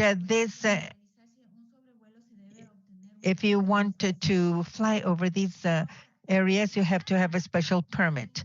Now, the restricted security areas have the same conceptualization, but the difference here is that it is restricted for operational areas like military bases, and if they have a technical reason or meteorological reasons. The same decree 647 establishes, as I already said, the conceptualization, and one of these is the definition of border. The border is a territorial equatorial space that has to have a special regulation and that has to be protected in face of security threats. Here, within this decree, it establishes the organization that is in charge of carrying out any coordination within the borders, and that is the Ministry of National Defense. This is why that the ministry is in charge of carrying out all the coordinations with other institutions and interagency to carry out any activity at the border. Within these activities, we can support the control of traffic, land traffic, riverine traffic or sea traffic, and support the ordering of foreigners, the support to the conservation of the environment. And all these activities must be established within the plans. Now, within the plans that I mentioned before, we develop our activities under this specific plan of defense for the 2019-2030. And here it gives us a problem that we have at the border. In the northern border zone, drug trafficking is developed and is also stored and transported, and it mobilizes through the land, sea, and air routes. And this establishes a problem, and that's why we have had to develop a standard or a law to solve these problems that we have at the northern border. Within the strategic security border defense, we have two axes of action: the defense and security and development.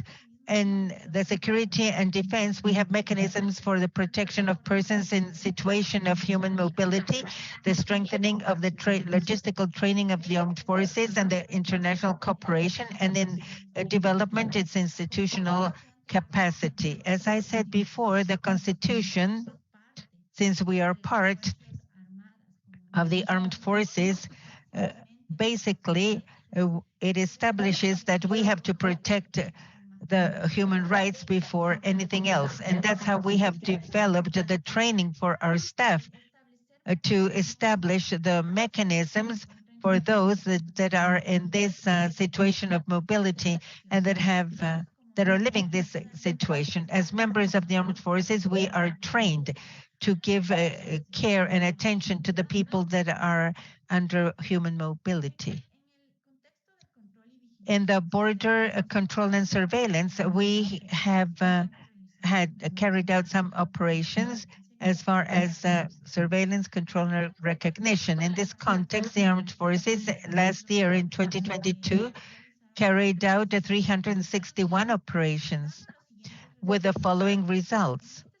In this sense, we have captured 14,595 ammunitions, 6 grenades, and 3,313.2 kilograms of drugs, 564 dynamite, 416 meters of slow gear, and 9.91 gallons of gas. And these are the things that we have found at the border and that are chemical precursors for the elaboration of the drugs.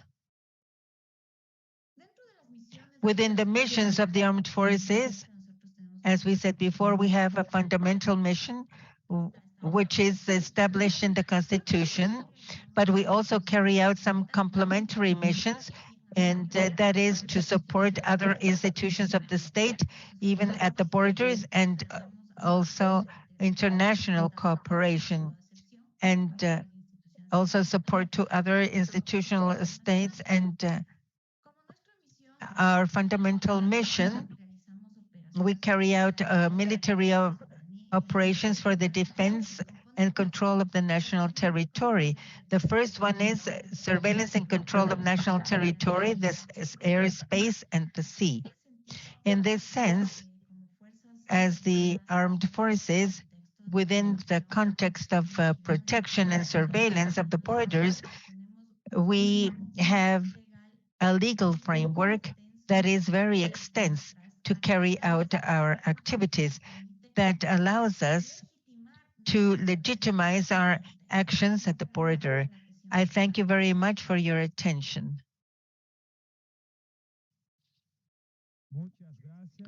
Thank you very much, Captain, a specialist in aviation, Lady Estefania Vázquez Paredes, for your presentation,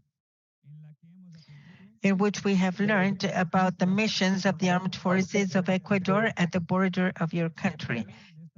And I would like to talk about the concern of the military actions under the parameters of human rights in this geographical space. Now we're going to go to the questions for the Captain Specialist in Aviation, Estefania Vázquez Paredes. Please, the first question. In your presentation, you mentioned surveillance and the cyberspace in the context of your borders. Can you clarify this surveillance in this sense, please, for the Ecuadorian armed forces? Well, in this sense, I cannot give any explanation because it's a situation of the operations.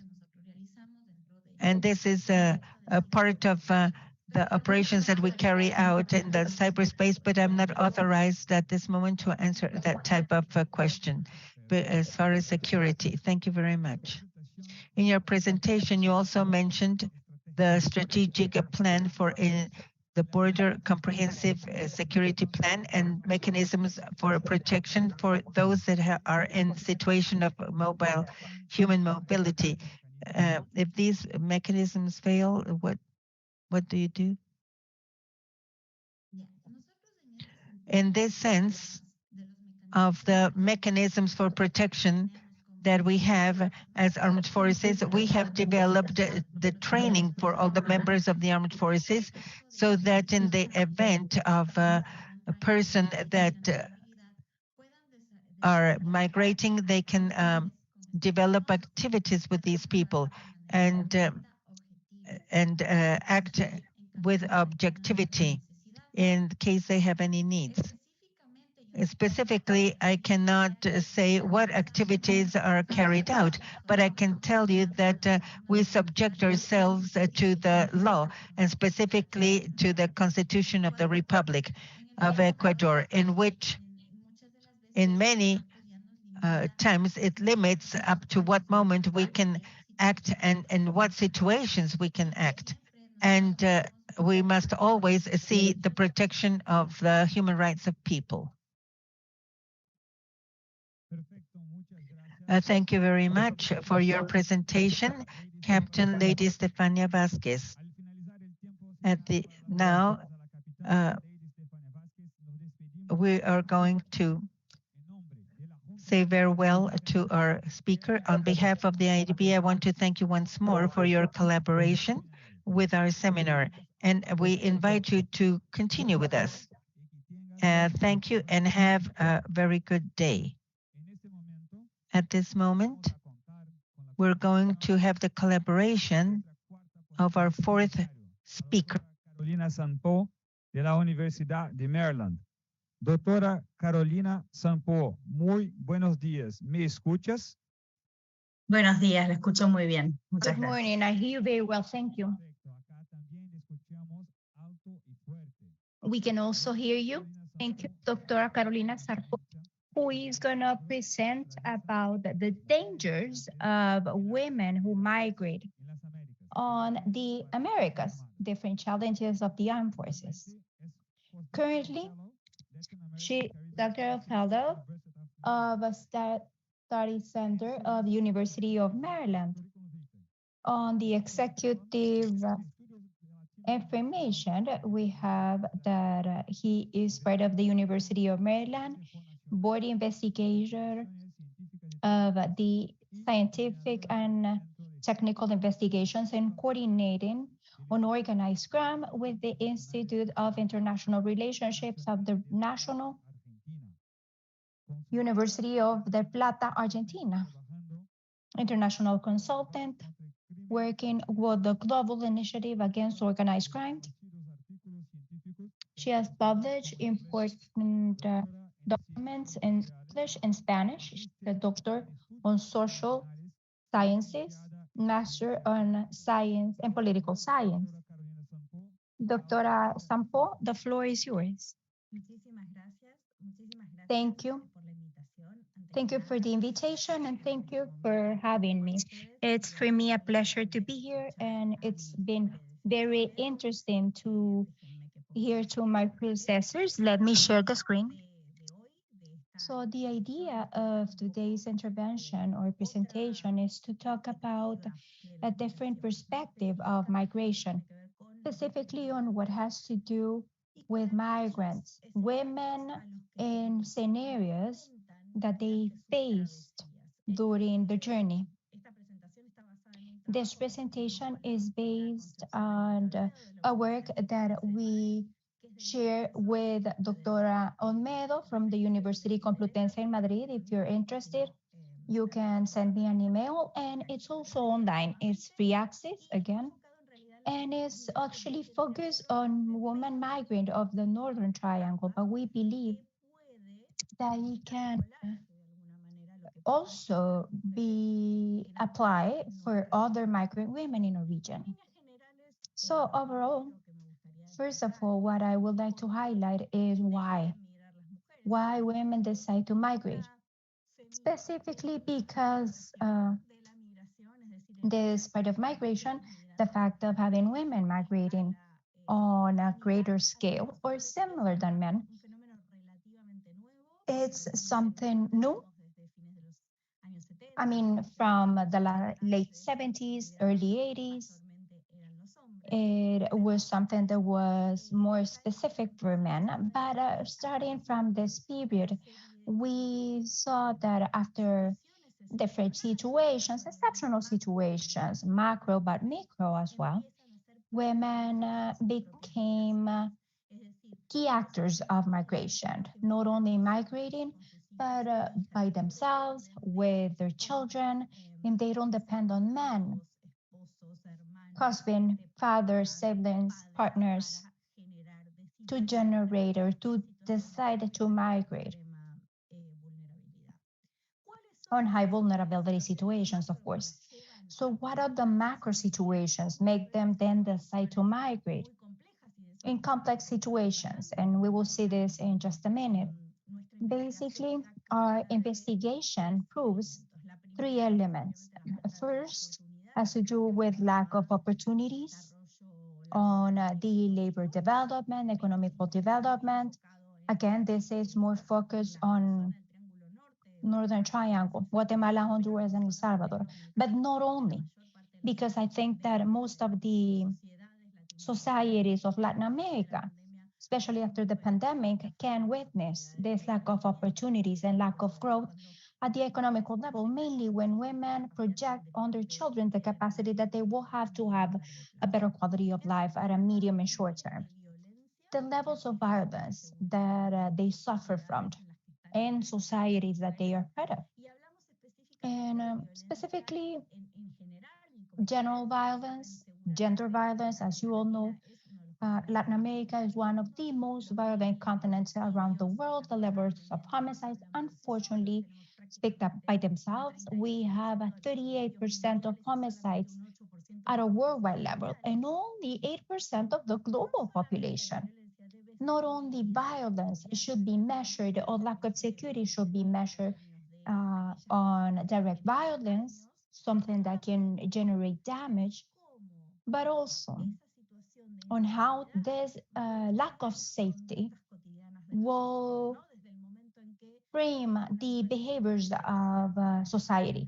If you're not safe when you go out of the street, if you have to take a road and walk to work or school, in many cases, this is conditioned specifically on the Northern Triangle because of gangs that are present in these countries that I mentioned already.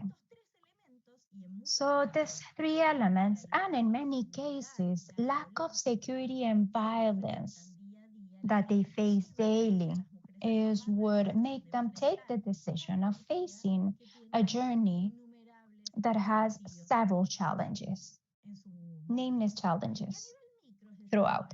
And a micro, depending on the personal experience, this macro also adds gender violence, domestic violence of women, Northern Triangle specifically. Unfortunately, we know that we have high index of domestic violence, feminicides. This is one of the regions that has the most number of feminicides, the higher number around the world, unfortunately. Forced marriage. Women decide to migrate to avoid forced marriage. In many occasions, also, they decide to migrate to avoid taking care of certain members of the family. And it's not only the children, we're talking about the parents, we're talking about the grandparents, elder members that have been isolated because of some other members of the family have migrated as well. So what we see, what we experience is that in the specific case of Central America and the North Triangle, we have an epicenter of violence, can be interpreted as direct violence, physical damage, meaning physical damage towards someone, homicide, injuries linked to the use of weapons, and then indirect, that is more of harassment, threats, extortion, that can also condition the behavior of the people in the society and how they lived. So we have forced displacement for men and women, insisting. Recently, concentrating in women, they need to take the decision to abandon their households, to have a safer space. Now, the question, in a way, is what do they found when they decide to take the journey. Unfortunately, what we have seen and we have been witnessing through our work is that when they decide to escape from violence, that is one of the main indicators when they decide to move, is something that they experience severe violence and they are not prepared for this. They don't know how to deal with the challenges that they face throughout the journey. And what we notice is a scenario in where, on one hand, migration is not organized or safe, as the United Nations presented, and it should be a visual guarantee. But we discovered that women, through a series of different factors that are interrelated constantly, are more vulnerable than men throughout the journey. So, what are these factors? Being a woman, of course, and this has to do, if you want, with being more vulnerable during the journey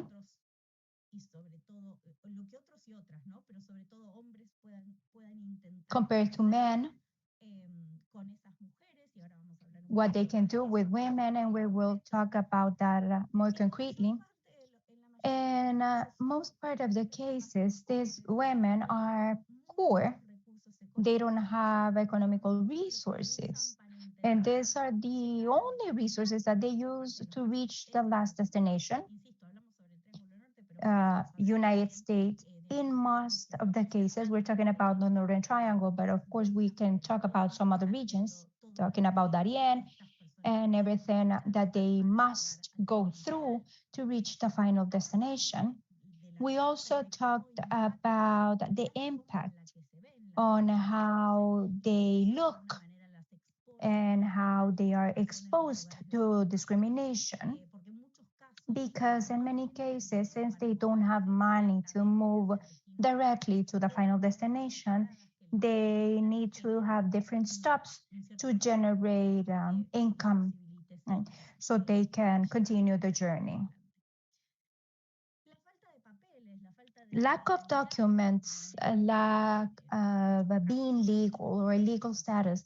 In most of the cases, these are irregular migrations, but beyond the documents, that is not concerning for us, actually. What this creates is that the women believe that they don't have rights, that they don't have the right to go to the police if they are raped, threatened, mistreated. So this generates a dynamic that is evil, apart from being a migrant, women alone, poor, without rights.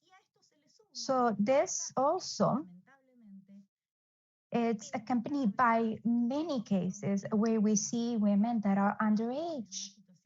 This represents more vulnerability even towards the extreme violence that we have described already, something that they can suffer from, something that they will witness or experience throughout the journey. So specifically, what we've seen in different interviews that we have carried out is lack of knowledge, deep lack of knowledge of what they were found through the journey. There is an underestimation on how difficult the journey is. Let's remember that in many cases they have to cross 3 countries, 3 borders that are very big. So general, what women do is they agree with other women that they will move together, that they will leave the country of origin together. Even when in some other cases they have connections and families, a diaspora on the destination country, many cases I insist the US, what we see is that we don't have a real information of the diaspora towards the migrants of what they will find. So no prevention from the ones that have gone through this journey, things that they can avoid, things that can improve the experience. And as something strategic, they adopt alternative routes to the most known routes, where we have support of the organizations, NGOs, because these are areas that are taking care of movement, specifically of men. So to be safer, to be calmer, instead of following the routes of men, they decide on alternative routes. And we talk specifically when they cross Mexico. That is one of the most complex points of the whole journey of women coming from the Northern Triangle. They fear the authorities. They fear the police. This is why I was linking it with the irregular part of migration, not having documents, and also in one way or the other to fear being able to complain towards the police, because they don't trust the police. They don't trust these authorities that should protect them.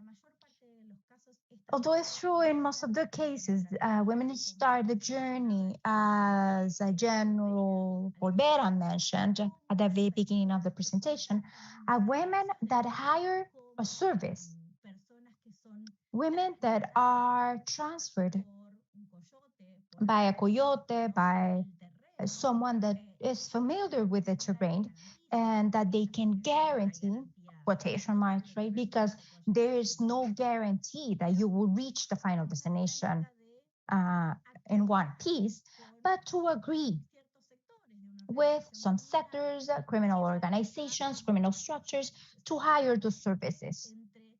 But the problem is that this thin line, right, of trafficking in person and smuggling of migrants, again, the line is so thin that in many cases, in occasions where migrants overall, not only women, but specifically women because of vulnerability that we mentioned already, when they start this journey with the help of the service providers, of these coyotes that are taking care of the smuggling, will end up on a trafficking in person situation because of different reasons. It has to do, of course, with the same nature of the phenomena, on how the criminal organizations want to exploit vulnerability of women that they present as migrants, and that start the journey paying some money that is very difficult to gather, by the way, and that in many cases, at the end of the journey, they find out that the criminal organizations said, you owe me money. In the case of documents, they are taken away from them. They are isolated from people that can help them. So this situation of initial agreement that was generated is very, and it becomes a virtual abduction for exploitation, for labor, or for sexual means. In many cases, unfortunately, this situation of trafficking in person ends up being sexual exploitation, not even in many cases in the final destination country, but in the transit countries. But also, we have to think, unfortunately, on the exposure of women, the exposure that they have to sexual violence, different scenarios. I've heard constantly how they were looking to live together or to sleep together, but at night they were raped or they were never found, and they had a link on disappearance, especially in the case of Mexico. So overall, then, before we go directly with what we have to do with the challenge of the military on the situations of this phenomena that is very unfortunate, what we have to highlight is that women start the journey, they decide to migrate because they are exposed to violent situations. to lack of opportunities, economical and labor opportunities. But when they migrate, they end up being on something that is even worse compared in violence that they've suffered in their countries of origin, where the worst scenario is death. And prior to this, can be abducted by a criminal structure, and also having to witness situations of violence, specifically sexual violence. Estamos hablando de We're mujeres que son talking about situations of minors, of girls that are 10 or 12 years old. So this is essential to discuss. So due to time, and to wrap up, what can we do to try to improve the situation of migrant, of women that are migrating, women that decide, that are forced, depending on the situation, to move from the country of origin to a different country where they hope to have greater security, less violence, more opportunities for them and their children. First is to think about the problem that they face during the journey, during migration. This is very different from what the men suffered. So we require different solutions for this. One of the options, I believe that it could be to incorporate more women on the armed forces that can be deployed on the terrain to generate trust, to be close to migrant women as a friend, as a hand, friendly hand, right? Considering how much they fear authority, how much they fear law enforcement. And in this case, the armed forces should be prepared. General Vera mentioned this at the beginning. They have to be prepared to accompany migrants on these different situations and the journey in this specific case, but also taking into account how heterogeneous the frameworks are throughout the region. Because we know that not all the armed forces, even when we talk about subsidiary tasks, have the same capacity to support these kind of situations. So we will have to see and to determine in each of the countries, or maybe we can have a discussion as a region, how we can accompany women that are migrating, that are facing these situations. And lastly, is extremely important to generate the alliance with the civil society, the armed forces, and the communities to provide support to the migrants. Because again, many times in some of the different stages of the journey is where they are more exposed to violence.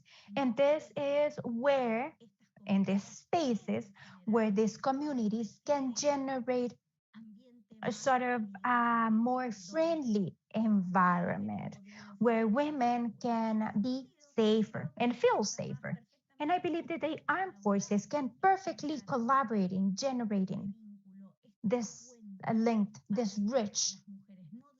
So women shouldn't face extreme violence on their own and to migrate in a more organized and safer way as determined by the United Nations. I'm open for questions. Thank you very much for your attention. Thank you. Thank you, Doctora Carolina Sampo, for your presentation and for talking about the different dangers that women face when migrating in the Americas and the challenges for the armed forces. I believe that it's very relevant to highlight in your presentation the practical challenges, such as the alternative routes, the self-protection measures that are taken by women that migrate. And now we have a question asked by one of the people from the audience on our Zoom chat. And of course, this is an invitation, so everyone can enter questions in the chat through the Zoom platform. Rodrigo Alejandro asked the following question. Life is difficult to understand migration on the Americas. How can we do it on a more sustainable way, specifically for children and women? Thank you for the question. Unfortunately, the answer is very difficult. Right? We try to work constantly on generating these better situations of more security and more safety for children and women. I think personally that a part of the answer is on how the civil society can collaborate throughout the process of migration. But yes, the states should work on preventing the situations that provoke migration. This is why it was very important to talk about the vulnerability situations that will take women in many cases with children to migrate. Children that at the end will move alone, will move by themselves without any members of the family, any direct members of the family. And I think that it has to do a lot with the factors that we identify, such as reducing the levels of violence, reducing the levels of insecurity, to improve the possibilities, economical possibilities and growth possibilities, social movement. And for this, we need policies that are long-term. And this is something that in the region we don't have many times. Right? We need state policies, not government policies. We need to think that the future generations, and this is 5, 10 years from now on, will have a better quality of life and not have to face these violent situations that expel them and make them flee. We're talking about specifically the case of Central America, but you know that the situation in Darien nowadays it's extremely complicated. And we're seeing people from around the world, not only from a region, but our region. And as General Vera mentioned, not only Central America, we have people from Haiti, we have people from around the world that had to flee. And they faced situations of extreme violence and vulnerability as well. Thank you, doctor. One more question. Do we have the possibility of trace some of the topics in your investigations, in your research? Will you identify climate change because of the flow of migration with consequences for women? Yes, thank you. This is something that is extremely relevant, Colonel, and that is going to be more and more in our agenda. Unfortunately, climate change is a fact. Unfortunately, this generates forced displacement, internal displacement, and on one instance, right, in areas where you cannot produce anymore, you're not able to develop the crops as you used to, or livestock, and we have floods. I don't remember if it's Indonesia, and it's a program from IADB that generates resiliency or enough resiliency to go from livestock to, or from chickens to ducks, for instance, and the area has been flooded, but I don't remember very well. I don't want to be mistaken, but we will see more and more migrants because of climate change. Thank you. Thank you, doctor, for your presentation. Thank you for your time.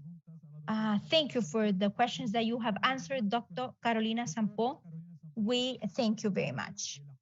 So on behalf of the Inter-American Defense Board, I would like to thank you again, Dr. Sampo, with your collaboration.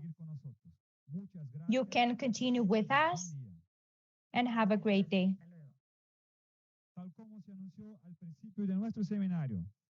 As was announced at the beginning of our seminar, we're going to have a brief break. Now it's 11:32 minutes. We're going to have a brief 15-minute break, and we'll see you at 11:47 DC time.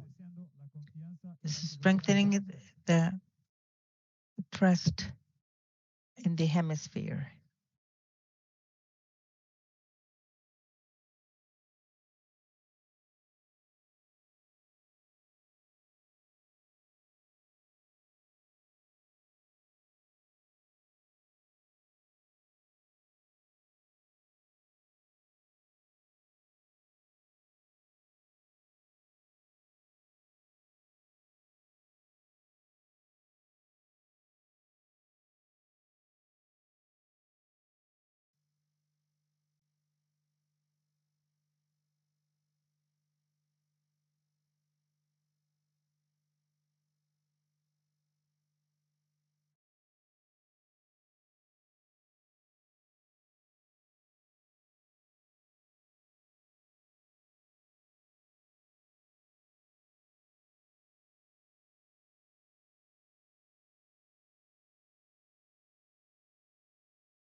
Señoras y señores, reciban por favor una vez más nuestros Ladies and gentlemen, receive our cordial greetings and good morning and welcome back.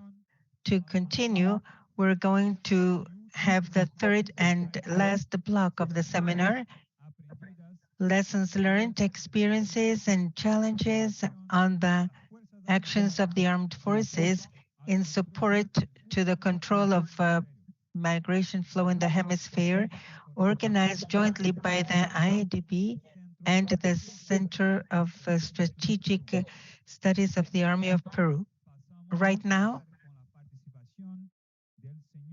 we will listen to Juan Compañe. Good morning, Mr. Juan Compañe. Can you hear me? Yes. Can you hear me? Yes. Thank you very much. We see you very well and we can hear you loud and clear. Thank you for being with us.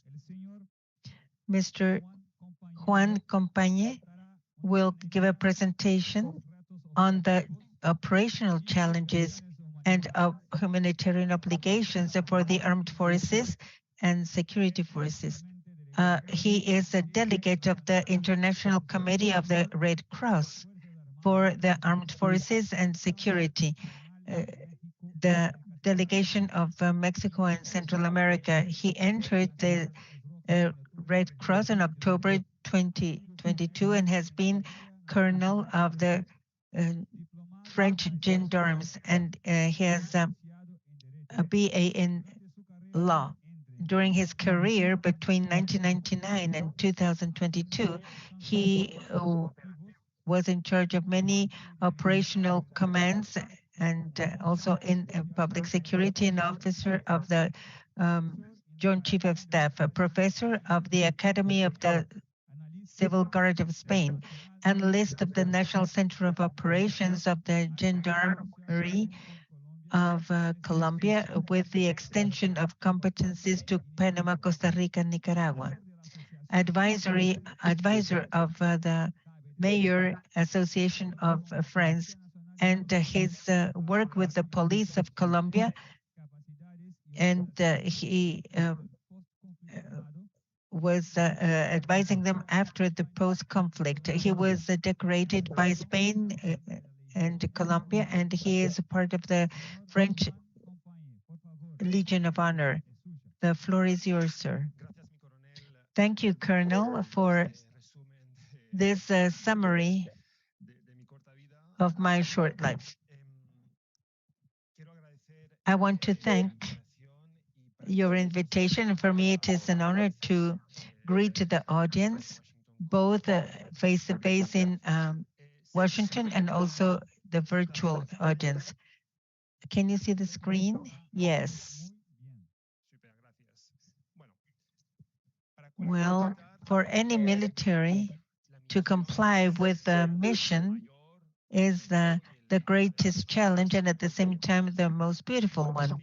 A complicated mission when we're talking about migration flows, and even more complicated because of the region where we find ourselves and where these flows are a reality, sociological, political, geographical, and historical reality, where the components of public and national security intertwine, and where the humanitarian operations are a very important aspect. I'm going to talk in the 20 minutes that were assigned to me in describing the diversity of factors that make this mission complex, and the factors of context, factors of text or textual factors, and in the third part and before a brief conclusion, the success factors that are allowed to mitigate and to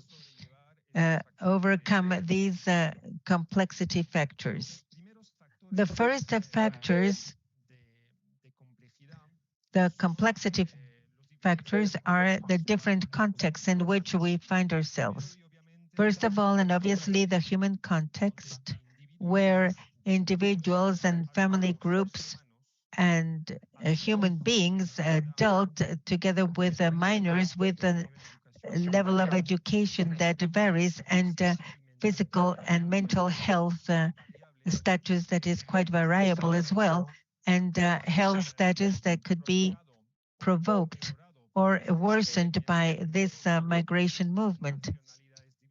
Diverse nationalities, and from there, the documentation, the type of documents that they have or don't have any documents. So therefore, the diversity of motivations on why to start a trip without any return, and what destinations, and what they visualize as their final destination.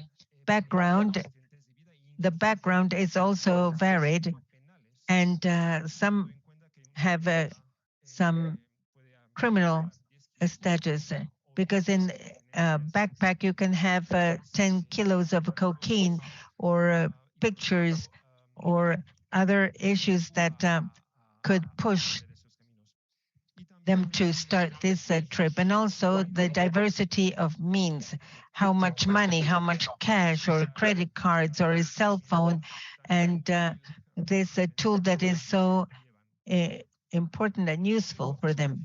The geographical context, let's start with the physical context. In the example of the United States, Mexico, there are 3,000 more border kilometers, and 1,235 kilometers. The Darien between Panama and Colombia is 266 kilometers, but 266 kilometers that are very dangerous. The borders are also a reality that you can see in a concrete way or not, because sometimes you can talk about walls, blind spots, no physical demarcation, or a border that is sometimes just a mythified or legendary one. And they can also be objects of controversy. And in the region, we have had them, and we hope that they won't exist anymore. And the borders, or the border areas, are different realities, with different climate, different populations, different vegetation and animals, because in Darien there is no population, and then we have border cities like in Tapatinga and Leticia at the border between Colombia and Brazil, and we have several examples, and we even have cities that are in Nogales, for instance, the United States, Mexico, and we have a Laredo and a new Laredo in Mexico. There is also a difference in the human aspect. We also spoke about the populations that reside in the countries. The attitude and the behavior of these populations can vary from hostility, indifference, solidarity, individual or organized, and just a predator type of behavior. And the zones can be very interconnected. You can get there through land, train, and areas where there is no connection, and where the roads stop before the borders, several kilometers before the borders. And the political context, continuing with the example of the United States, Mexico, 4 federal states. We have in the American side 4 federal states, and in the Mexican 6 federal states. And therefore, a federal state with a vision from Washington, from the White House, that since it can be different from the governor of Texas, and therefore these elements that are going to complicate the role of the armed forces as well in the other states, be them federal states or deconcentrated states. Each one with its own political and military and police organization that could be different. And the last element is the economic context of the border zones and the countries, where you will see a mix of different materials and merchandises in both sides of the border, and flows that can be illegal and legal. And with this, in my opinion, I reach the last point of the context, which is the criminal context, distinguishing the criminalized and common crime. And in each zone at the borders or at the national and international levels, we have a different criminal actors and different markets or criminal MOs as well. They mentioned the relevance of the trafficking and combined or not with human traffickers, extortions, sexual violence in its different modalities, forced prostitution, forced beggars, and forced labor. These are realities whose actors can be different, more or less organized, more or less violent, and more or less faced to the state or among themselves, and more or less present at the national level or regional level.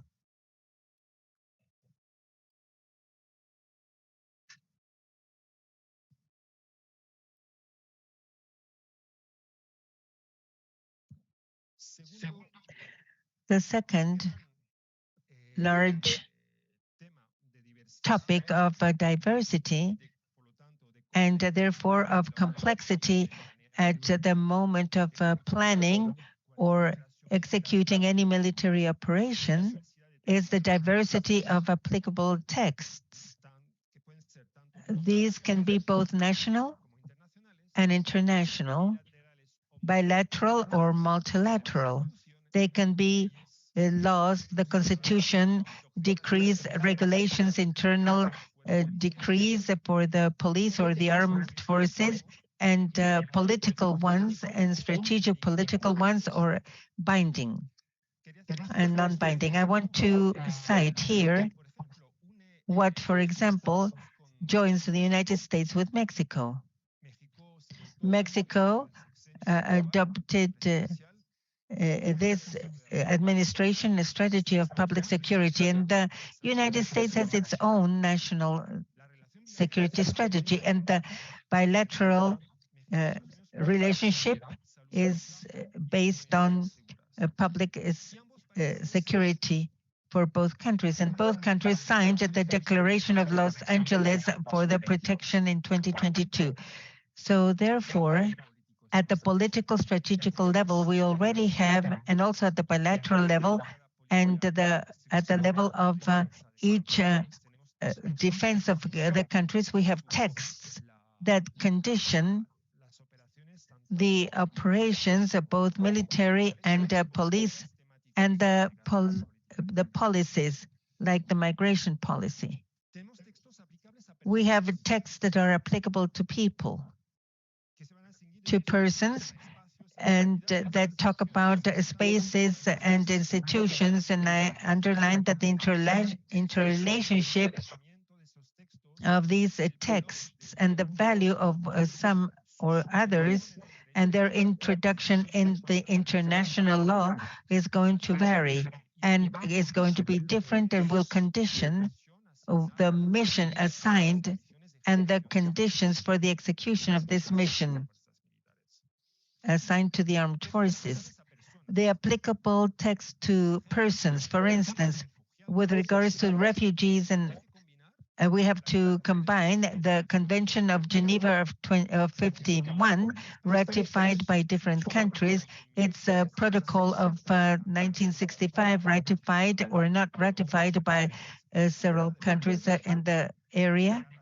The degradation of Cartagena of 84, and I will read how they defined the refugees, because the definition that was applied at in this declaration of Cartagena, which is a non-binding convention, but that several countries adhere to it, is relevant because it goes beyond the status of a refugee of the 51 and 65.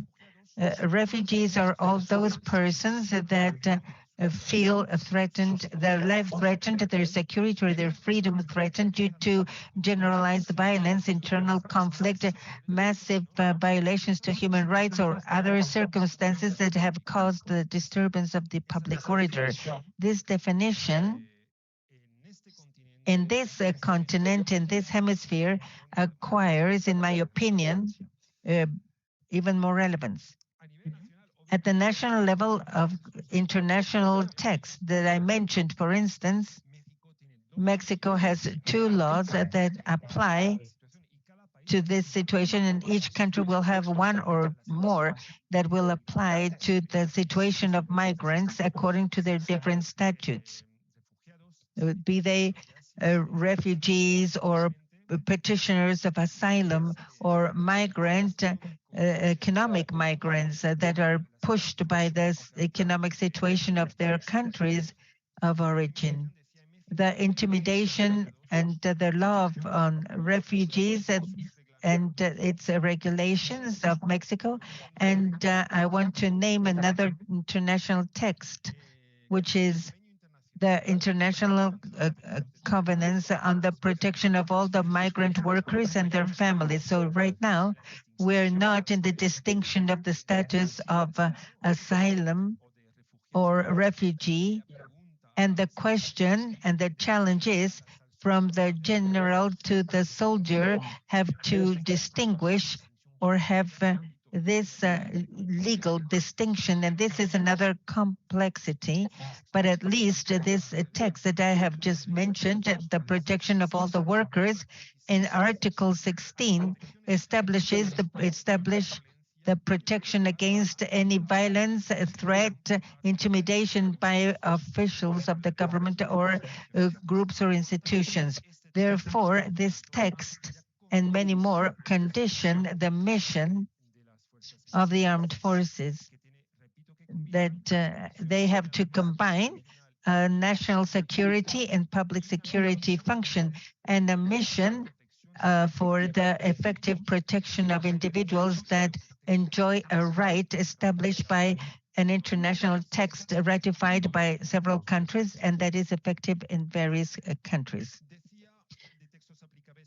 And the different texts, the colleague of Ecuador cited several examples about the situation in Ecuador, where the texts regulate the spaces on land, sea, and air, and they assigned the military forces a role in the protection, control, and intervention within those spaces. And each country will have these texts that will have to be combined.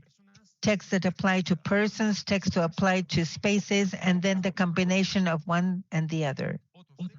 Other texts that are applicable are the texts that regulate not persons or spaces, but rather activities. Activities that can be legal, for instance, national and international texts that regulate land transportation, sea transportation, or air transportation, and texts that regulate the activities, illegal activities, like the different types of trafficking.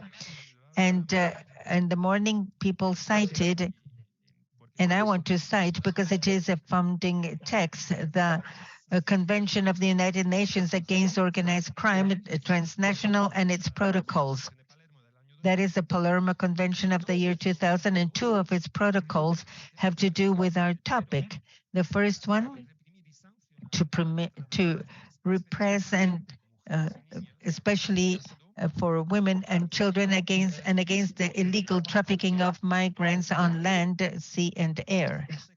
These framework texts incite the signers and the members, the party members, and to introduce in their national laws and include it in their penal codes to investigate and repress these crimes. And the military implied on the terrain our actors are the ones that are going to control and even arrest and be witnesses of an illegal act. And then they have to know the laws and who does who in the legal process to intervene, repress, and investigate these crimes. And that is very important. And this adds to the textual complexity that I'm describing. Texts that are applicable to persons, spaces, illegal or illegal activities, and obviously to end the institutions, be they military forces or police agencies, specialists or generalists or administrations. And we have to combine all these texts that regulate the missions and capacities and prerogatives of these different bodies at the national and bilateral and international levels. Who does what? That is the question, with whom and what, who leads.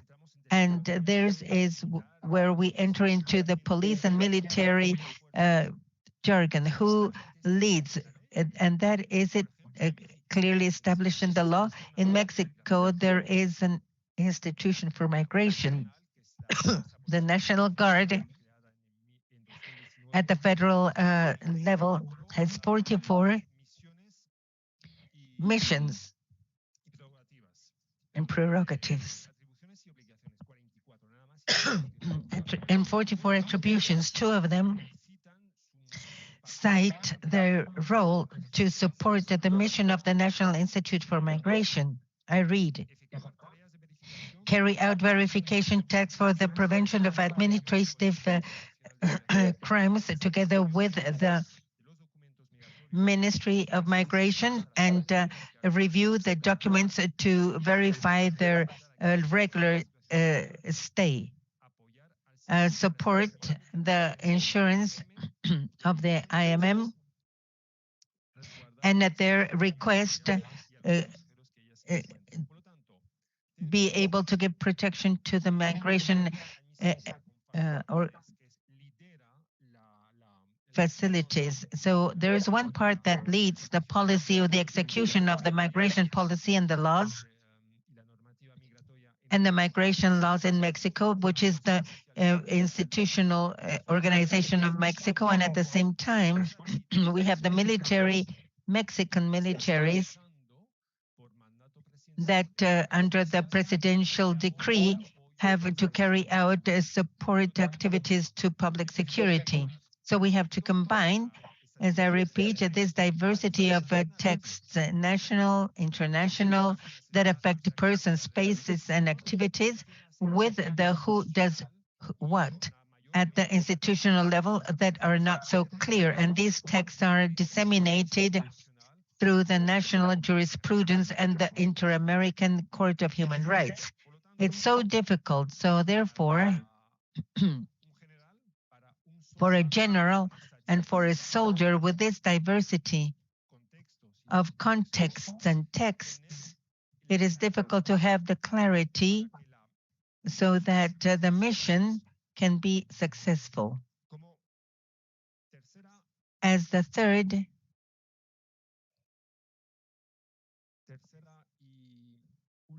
and last part of my presentation, and to give light to this very complex panorama of contexts and texts. What success factors do we have for the mission? First of all, you have to have clarity on the mission and the spirit of the execution of the mission. What does it mean to contain, channel, concretely?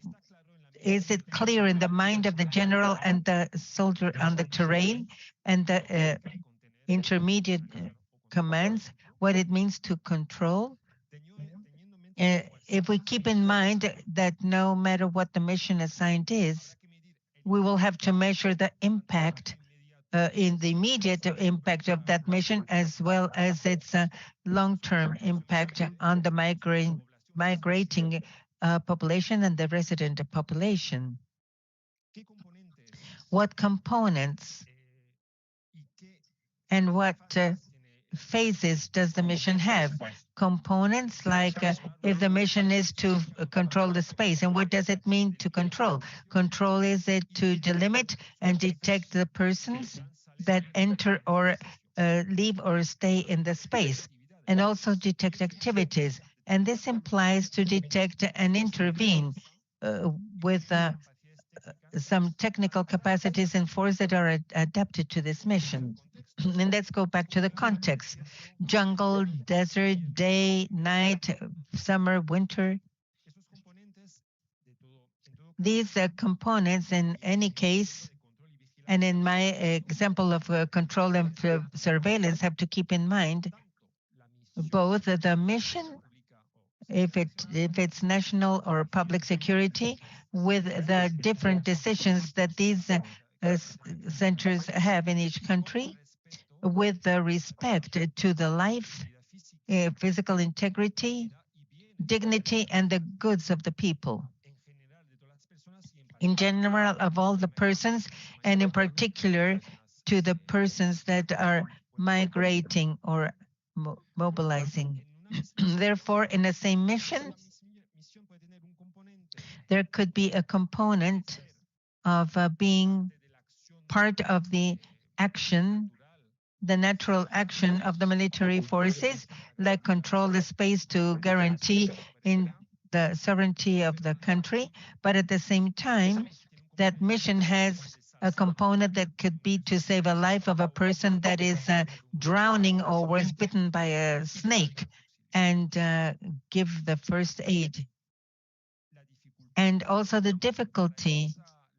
And for this, we need the planning, which has to interrelate the different phases of the mission and their intensity, because it's not the same to patrol with 40 degrees or 90 degrees of humidity than support the transit in a border. The intensity, the stress is not going to be the same, obviously.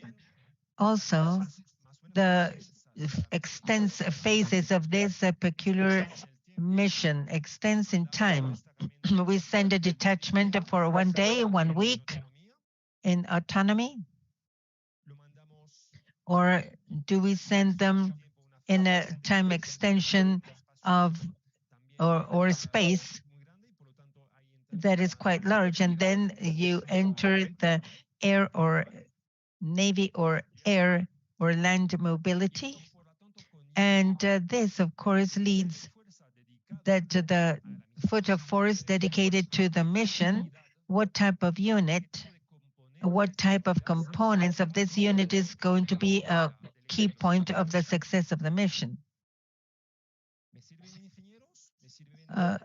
Do I need engineers, artillery people, infantry people, the combination of both, or the creation of units that are more or less large, dedicated especially to these border areas, and therefore to these peculiar terrains and these peculiar policies where we mix persons under great vulnerability with the criminals, and criminals that are taking advantage of them as well.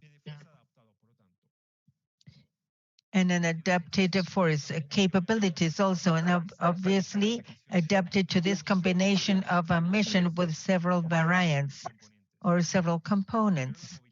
First, mobility, capacities that allow a mobility, because one thing is to control and surveil, and the other one is capable to intervene. And so it's a mobilization on foot or in a vehicle. These are key. And prepare it, you have to plan in anticipation. And are the military forces going to have to take care of people? Do they have the means for giving first aid or evacuate with their individual or collective evacuation means? Do you anticipate the need to have water, food, medications, refugees, to take care of the persons that could be maybe sick or even dead? Or do we have mortuary bags? Do we know what we're going to do with the corpses that the military forces could find? How do we evacuate them and to where? Who is going to be in charge next? Are the military forces, do they have the means, the force means, less lethal force means to intervene? Because the military can have as tools or weapons their hands, but first their heart and the brain, and then their hands, and then from the hands we go to the long weapon. So in face of a situation where a person under mobility or a group of people alter public order or have committed a crime, and you have to reduce them, to give them, to turn them to the police or to the judicial authorities? Are the military equipped and trained in the use of the police baton or the means to stop mobility, and the keys or electric guns or tear gas, etc.? As the mission has a great component, a legal component, and when one is supporting a police body or a migration institution, are the military elements prepared in the documentation for the control or the documents needed of these individuals? These are issues that have to be discussed and that have to do with the logistics and the preparation of the mission and the equipment that they will have to take that will allow them to comply with this mission of security, national security, with its humanitarian part as well. And the last success issue, always intelligence that is shared among the military forces and the police forces and administrations, and shared in a horizontal manner and shared at both sides of the border. We have detected what phenomena, legal and illegal phenomena, occur, the amount and locations, intelligence, open sources, human sources, technical sources, and as I repeat, a dynamic of sharing to anticipate and be able to respond as fast as possible and with the highest quality. And finally, the decisive factor, and this term was applied several times, that is coordination. Different stakeholders, different complexities, different contexts, different texts, and different attributions between one and the other. Who leads the operation? Who supports? Who reinforces? Do we agree in the terms and the distinction between support and reinforcement? And the one that leads, how does it coordinate? What channels, coordination channels do we have? The administrative authority of migration, is it well connected and uses the same communication channels with the militaries and the police? Is it a group of WhatsApp, as we saw that this is the most safe means for communication? So the channels of communication and coordination, the discipline in the coordination, the leading entity, because but under the Constitution, it has to lead the public mission that combines administrative, police, and military, has to keep the discipline of this coordination. Therefore, it's a chain of command. And therefore, and finally, who does what, when, where, and with whom? And that has to be very clear, who leads, who supports, and who reinforces through time and through space. And this can be anticipated through the protocols. The institutions and different actors have to recognize themselves and get to know the competencies of one and the other, so that everything is clear, so that when the general, the lieutenant, or the soldier receives a mission on the terrain to contain channel control or assist, they have a clear understanding of their role and concretely how they're going to execute the mission. Finally, and as a conclusion, I would dare say and affirm that they are compatible for the military implied in the support missions, in the different contention, channeling, control, and assistance of the migration flows, where regardless of how these flows are, all the humanitarian words of decide behind the word of flow, be it under the national security with the duty to provide humanitarian assistance. The soldier in 20 minutes can save a life, can alleviate a situation of a health or disease and cure, and can control the situation, the regular or irregular situation. And I saw a question here. It could be a crime, an infraction, or the person might be also a subject of international protection. So what is the legal situation of the person? There's always a humanitarian status that has to prevail, and that they can comply their mission with this humanitarian variety that can be the main one in certain situations. An image, if the soldier that I was and the soldiers that you are can be at the same time Praetorian, the Praetorians of our people, of our nations, of our state.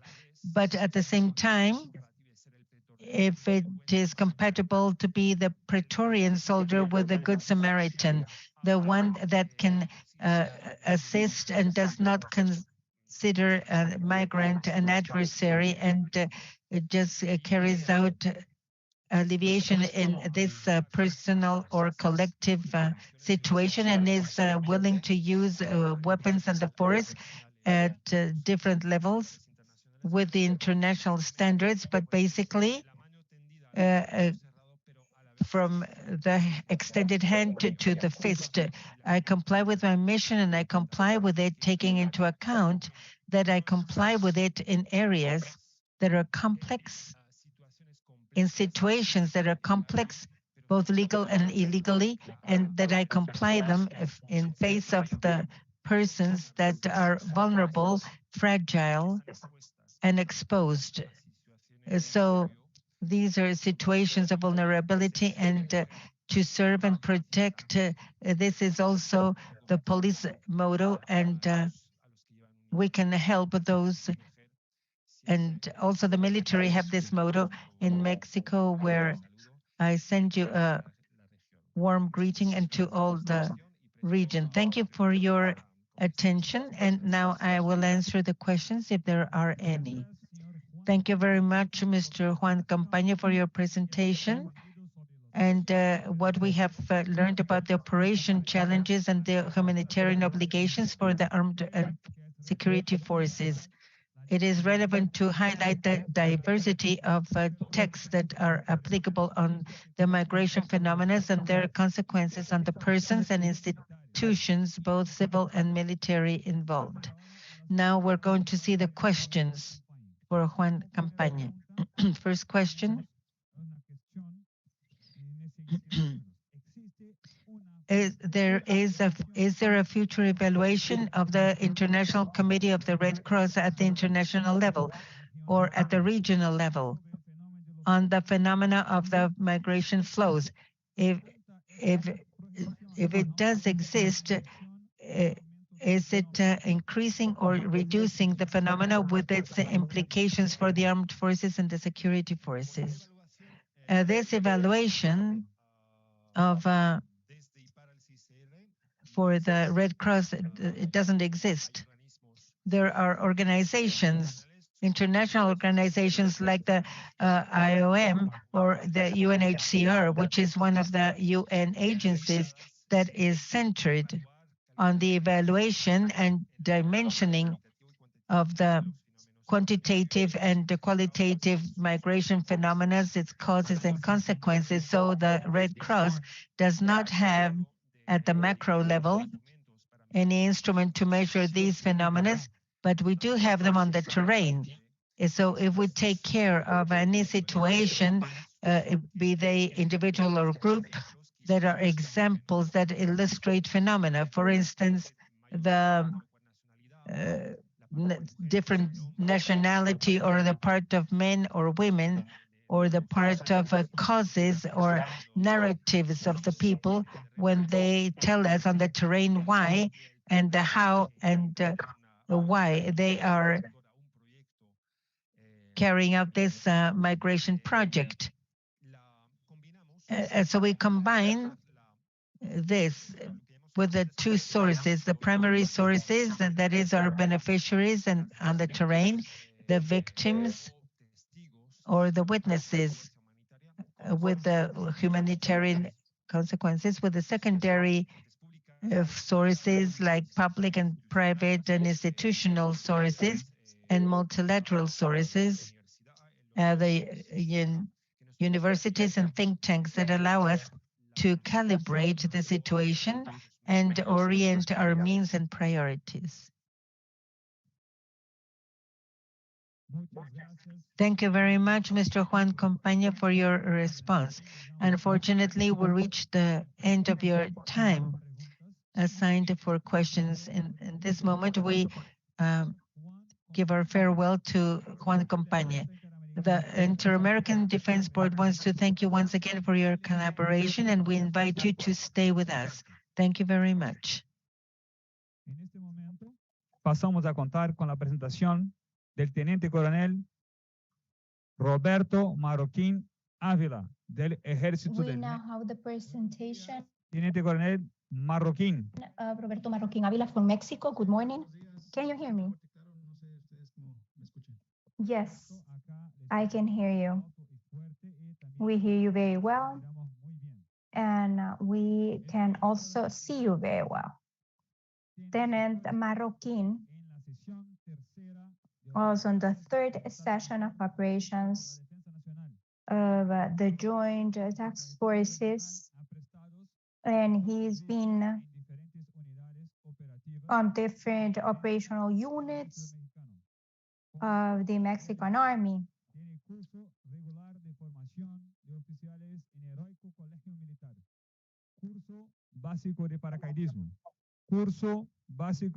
He has different basic courses.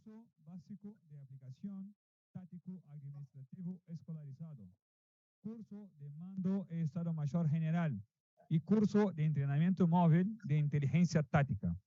El Teniente Coronel Marroquín nos So Lieutenant Marroquín will present about the participation of the armed forces on the strategy to control the migration flows. Thank you, Colonel. Sí, buenas tardes a todos. Me siento muy honrado en haber sido considerado en este evento tan relevante. Thank you for the invitation. Thank you.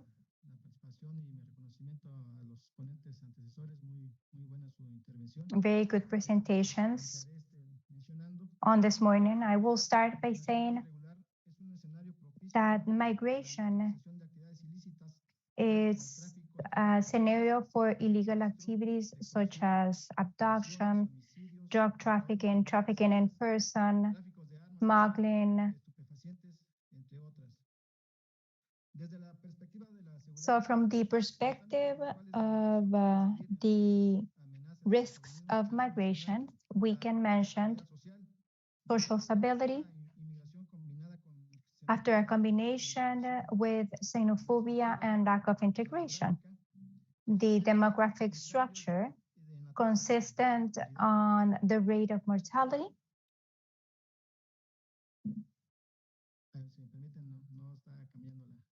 Let me see what's wrong with the presentation.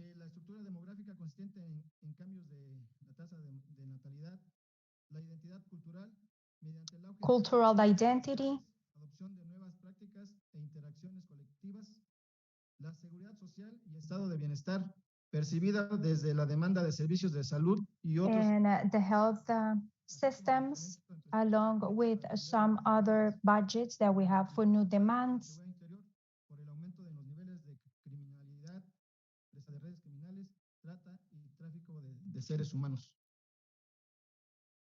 Otra de las consecuencias que repercuten en la seguridad son los efectos demográficos, impactos económicos, saturación. We also have the economical impact and some potential risks for some of the vulnerable groups.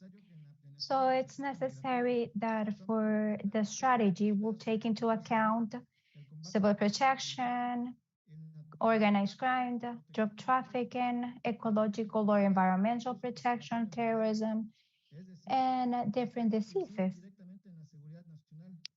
that are direct threats for national security. This is why we should consider all of these different scenarios. The situation in Mexico has become complex because of the transit, permanence on our country, since the U.S. is the final destination of many of the migrants. Since 2019, irregular migration changed the way to enter to Mexico. Organized in numerous groups, mainly compounded by children, adolescents, families, adults, to protect each other, as they call themselves caravans, with the international support of different organizations for the protection of human rights. So these activities have been controversial to avoid being deported or repatriated, thanks to the international treaties that Mexico has ratified and signed. In the constitutional human rights guarantees and the due process for migration, the superior interest of the families and children, and the refugees law, political asylum, non-devolution, irregular migration, among others. This is why we lack support and control. So in this scenario, we appreciate the responsible authorities to make visible the migration flow with the financial support, so we can have more assistance in the informal and formal access points and the integral attention center of the states of Chiapas and Tabasco mainly.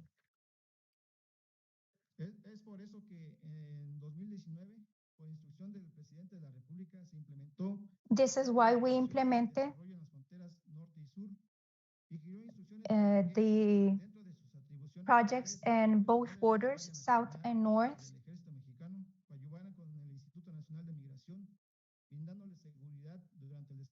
de sus actividades de rescate humanitario de personas en contexto and the context of international irregular migration through prevention activities contained on the immigration law. I also want to mention that humanitarian rescue has to do with the procedure but the support that we provide for internationals to safeguard the physical caring through the journey on our national territory so they can back to the country of origin. So in 2019, on June 11th, after a presidential mandate, we created on the south border and Rio Bravo on the northern border to coordinate with our other institutions, with the National Guard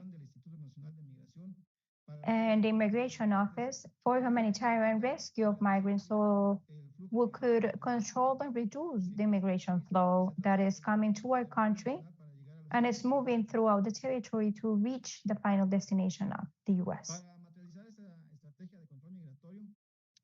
For this strategy, we have 34,538 elements, including people from the Army, National Guard, Marine Secretariat, National Civil Police, over 272 posts for humanitarian rescue throughout the country, and the help of institutions for the implementation of the strategy. To keep this coordination and to control the migration flow, we have different operations in Rio Bravo and Chiate. We determined two different gaps, the northern and the southern gap, for the contention of migration, a contention line for the migration flow in Yucatan. And we detected 3 routes on the south, Costa, Centro, and Golfo. And we determined that in the north, Nordeste, Centro, and Noreste. So for these activities, the Secretariat of National Defense has, at the same time, 3 offices of the northern border where we have around 1,000 attentions daily, approximately representing 3 million attention services for migrants. So with this strategy, we also determined that we needed 3 centers for the attention of migration, Tamaulipas, California, and Chiapas. And in the south border, in coordination with the government of the states, we have 5 open door shelters to provide food permanently, medical attention with specialists, and ambulances with a humanitarian approach. The application of this strategy for migration is based on the migration law, where we determined that we have responsible authorities for migration, including the Tourism Secretariat, Health Secretariat, Attorney General's Office, the Institute for Family, and the National Institute for Women. We also have some other coordinations with agencies such as National Security Council, National Council, and Civil Protection, that the Secretariat of Defense is also part, as well as the National Guard.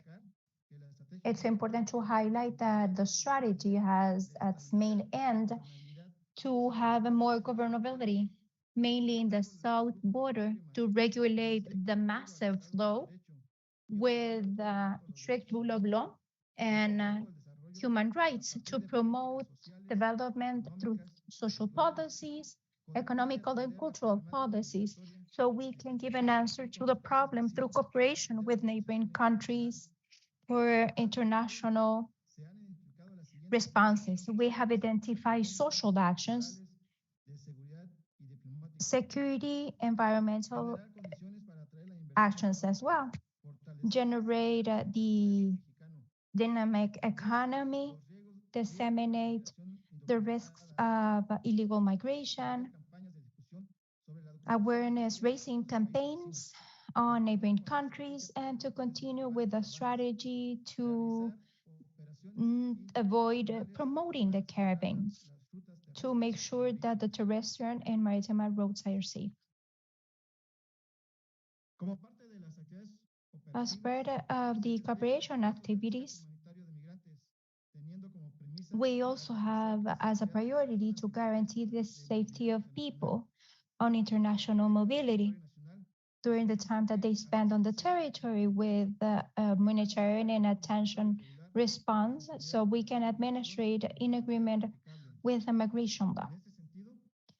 In this regard, the activities are divided in three phases. First, contention of the migration flow through services of humanitarian rescue to support the institutional direction of migration. This is the border with Guatemala specifically.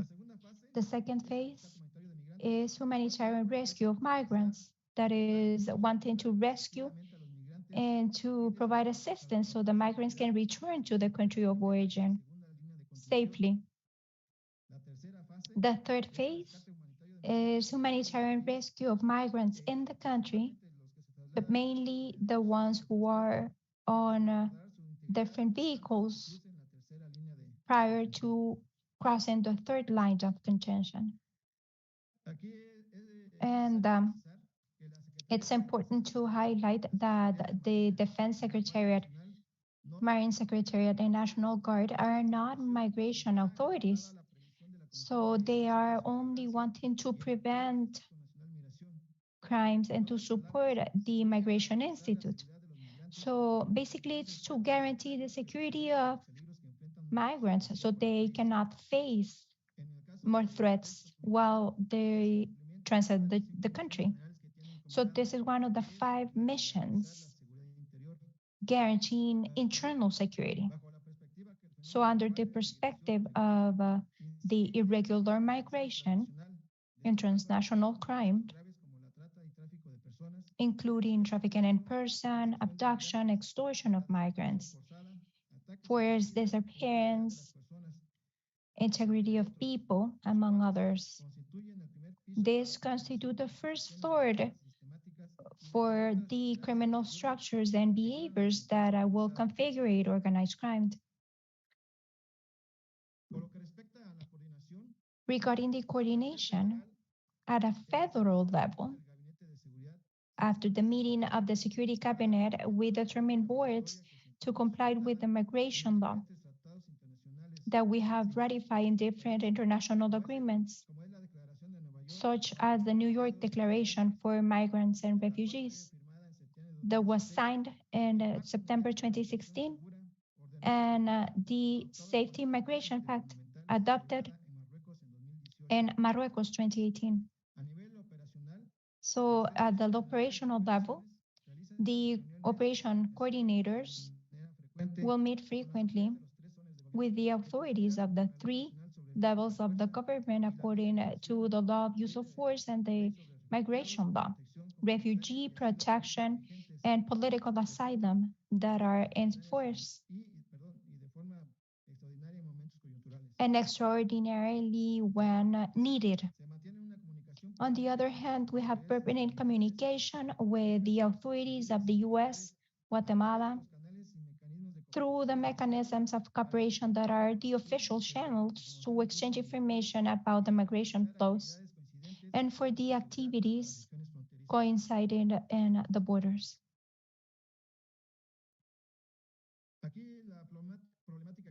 So the problem that we have detected, among other aspects,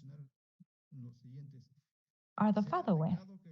We have detected that organized crime groups will kidnap migrants and force them to become part of the criminal structures in their countries of origin, and where they can suffer consequences throughout the journey. Trafficking in person leaders are now international bands that will serve the delinquency. This is why it's important to exchange international information to tackle these activities. On the other hand, the new system and the current legislation has made the trafficking in person cases are very difficult and difficult to penalize. people involved on different crimes also. It's something that is our main concern. So to conclude, the following. The immigration policy of the US originated that the flow will be permanent on the south border, situation that created more and more irregular migrants wanting to enter the national territory to go to the northern border. So irregular migration in the country elevates the insecurity because of organized crimes that force them to create a trafficking in person, extortion, drug trafficking, or they become hitmen. So it's important to have the participation of different federal institutions, National Guard, the Army, and also municipal authorities, so we can all coordinate to control the migration flows, to have more actions that can reduce this phenomenon. So with the planning activities, with the coordination and execution of the strategy of migration flow implemented by the government, have had successful responses, and we have been able to rescue more migrants entering our country. Now, the strategy has been working in our favor for the international mobility, considering appropriate the lack of promotion of caravans and the rescue of migrants. The migration flow is increasing because of different factors, external factors that will create an exodus. So the migrants can go to have a better life in the US. The interinstitutional coordination has promoted the humanitarian response. However, we needed to stop this from increasing. This is what I have. I don't know if you have questions. Thank you, Colonel Marroquin, for your presentation and for talking about the participation of the armed forces on the strategy of migration flow control that the central government implemented. This is important to highlight the plan that Mexico has and how the military acts and the many humanitarian rescues that you have had. We have some questions for Colonel Marroquin. The first question is the following. For these missions, the Army on Mexico has developed a training that's specific to control the migration flows? If yes, is this something that you have implemented only on theory, or can you share them with the member countries of the Inter-American Defense Board countries? Well, a training that is specific for the case of migration, no, we don't have it. However, as mentioned by Colonel Patillo, it is, well, the missions that we comply with in the Army of Mexico are in agreement with the immigration flow operations. We apply everything that we have learned, use of force, and human rights as well. And all of the research and training programs for officials, for troops, basic training courses that include these both topics, use of force and human rights. Excellent. And another question. There's a repository of the lessons learned and the support centers for the migrants. Would it be possible to share this repository with the countries of the board? Well, this is a support that we provide to the Migration Institute. They are the ones who are directly in charge of the migration flows. Through our performance, all of the activities are normal, let's say. We have some cases in where migrants will provide you or will try to evade rescue. We act like in any other normal, let's say, operation, but we try to be careful when we apply use of force, and of course, always taking into account human rights. But if you have any requirement, of course, we can see how we can help and what we can share. Thank you so much, Colonel Marroquin. We don't have more questions, but we thank you, Lieutenant Colonel Marroquin. Thank you on behalf of the Inter-American Defense Board. Thank you for your presentation and your collaboration towards our seminar. Excellent day for you. Ladies and gentlemen, right now we have wrapped up the presentations of our seminar. Thank you to the facilitators and the speakers for their amazing presentations. Thank you for the audience and its participation.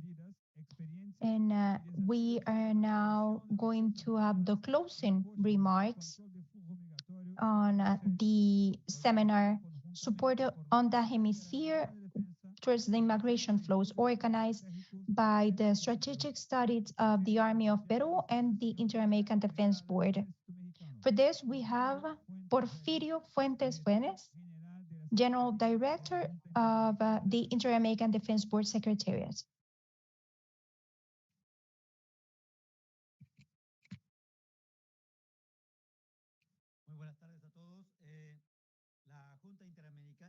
Good afternoon. The Inter-American Defense Board, on a joint effort with the Inter-American Defense of Peru, had developed this seminar to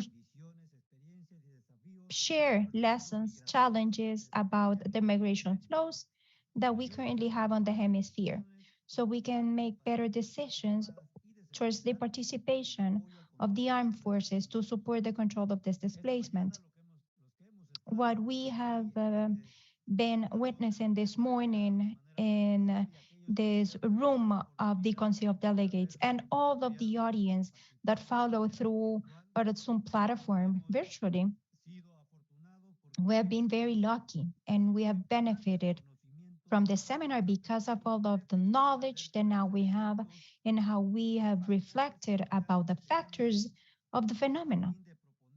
So we can propose strategies and integral actions, holistic actions, to fight the problem of migration from the governmental perspective and the perspective of the civil organization and the armed forces of each of our countries.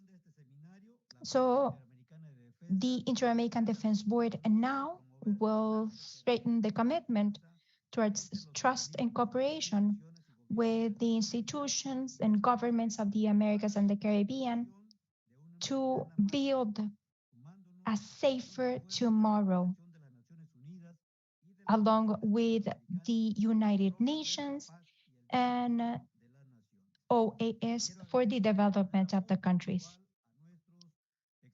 I would like to thank our speakers, our presenters of this morning, General Guillermo Ojeda, General Commander of the Army of Peru, with the opening remarks of the seminar and giving us a scenario of what Peru is facing on migration flows. General Eduardo Vera, also from Peru, Ms. Maria de Los Ángeles Arriola from Paraguay, Captain Estefanía from Ecuador, Dr. Carolina from the Inter-American Defense College, Juan Capane from International Red Cross, Lieutenant Marroquin from Mexico. Thank you all for sharing your experiences and also the good practices on the participation of civil and military authorities to take care of this problem. That is not a local situation. It's a problem on the hemisphere, so we need to strengthen the capacities to overcome the challenge with a more humanitarian vision in each of our countries. I would also like to thank our moderator, Colonel Talavera. Excellent work this morning. Colonel Ugas, Colonel Bartolo for the amazing coordination of this event.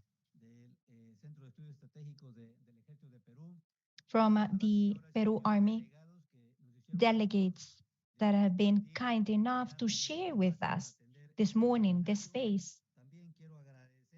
Also, all of our audience from different countries of the continent of America, Caribbean, Europe, Africa, that have participated through our virtual platform on this seminar of migration flows.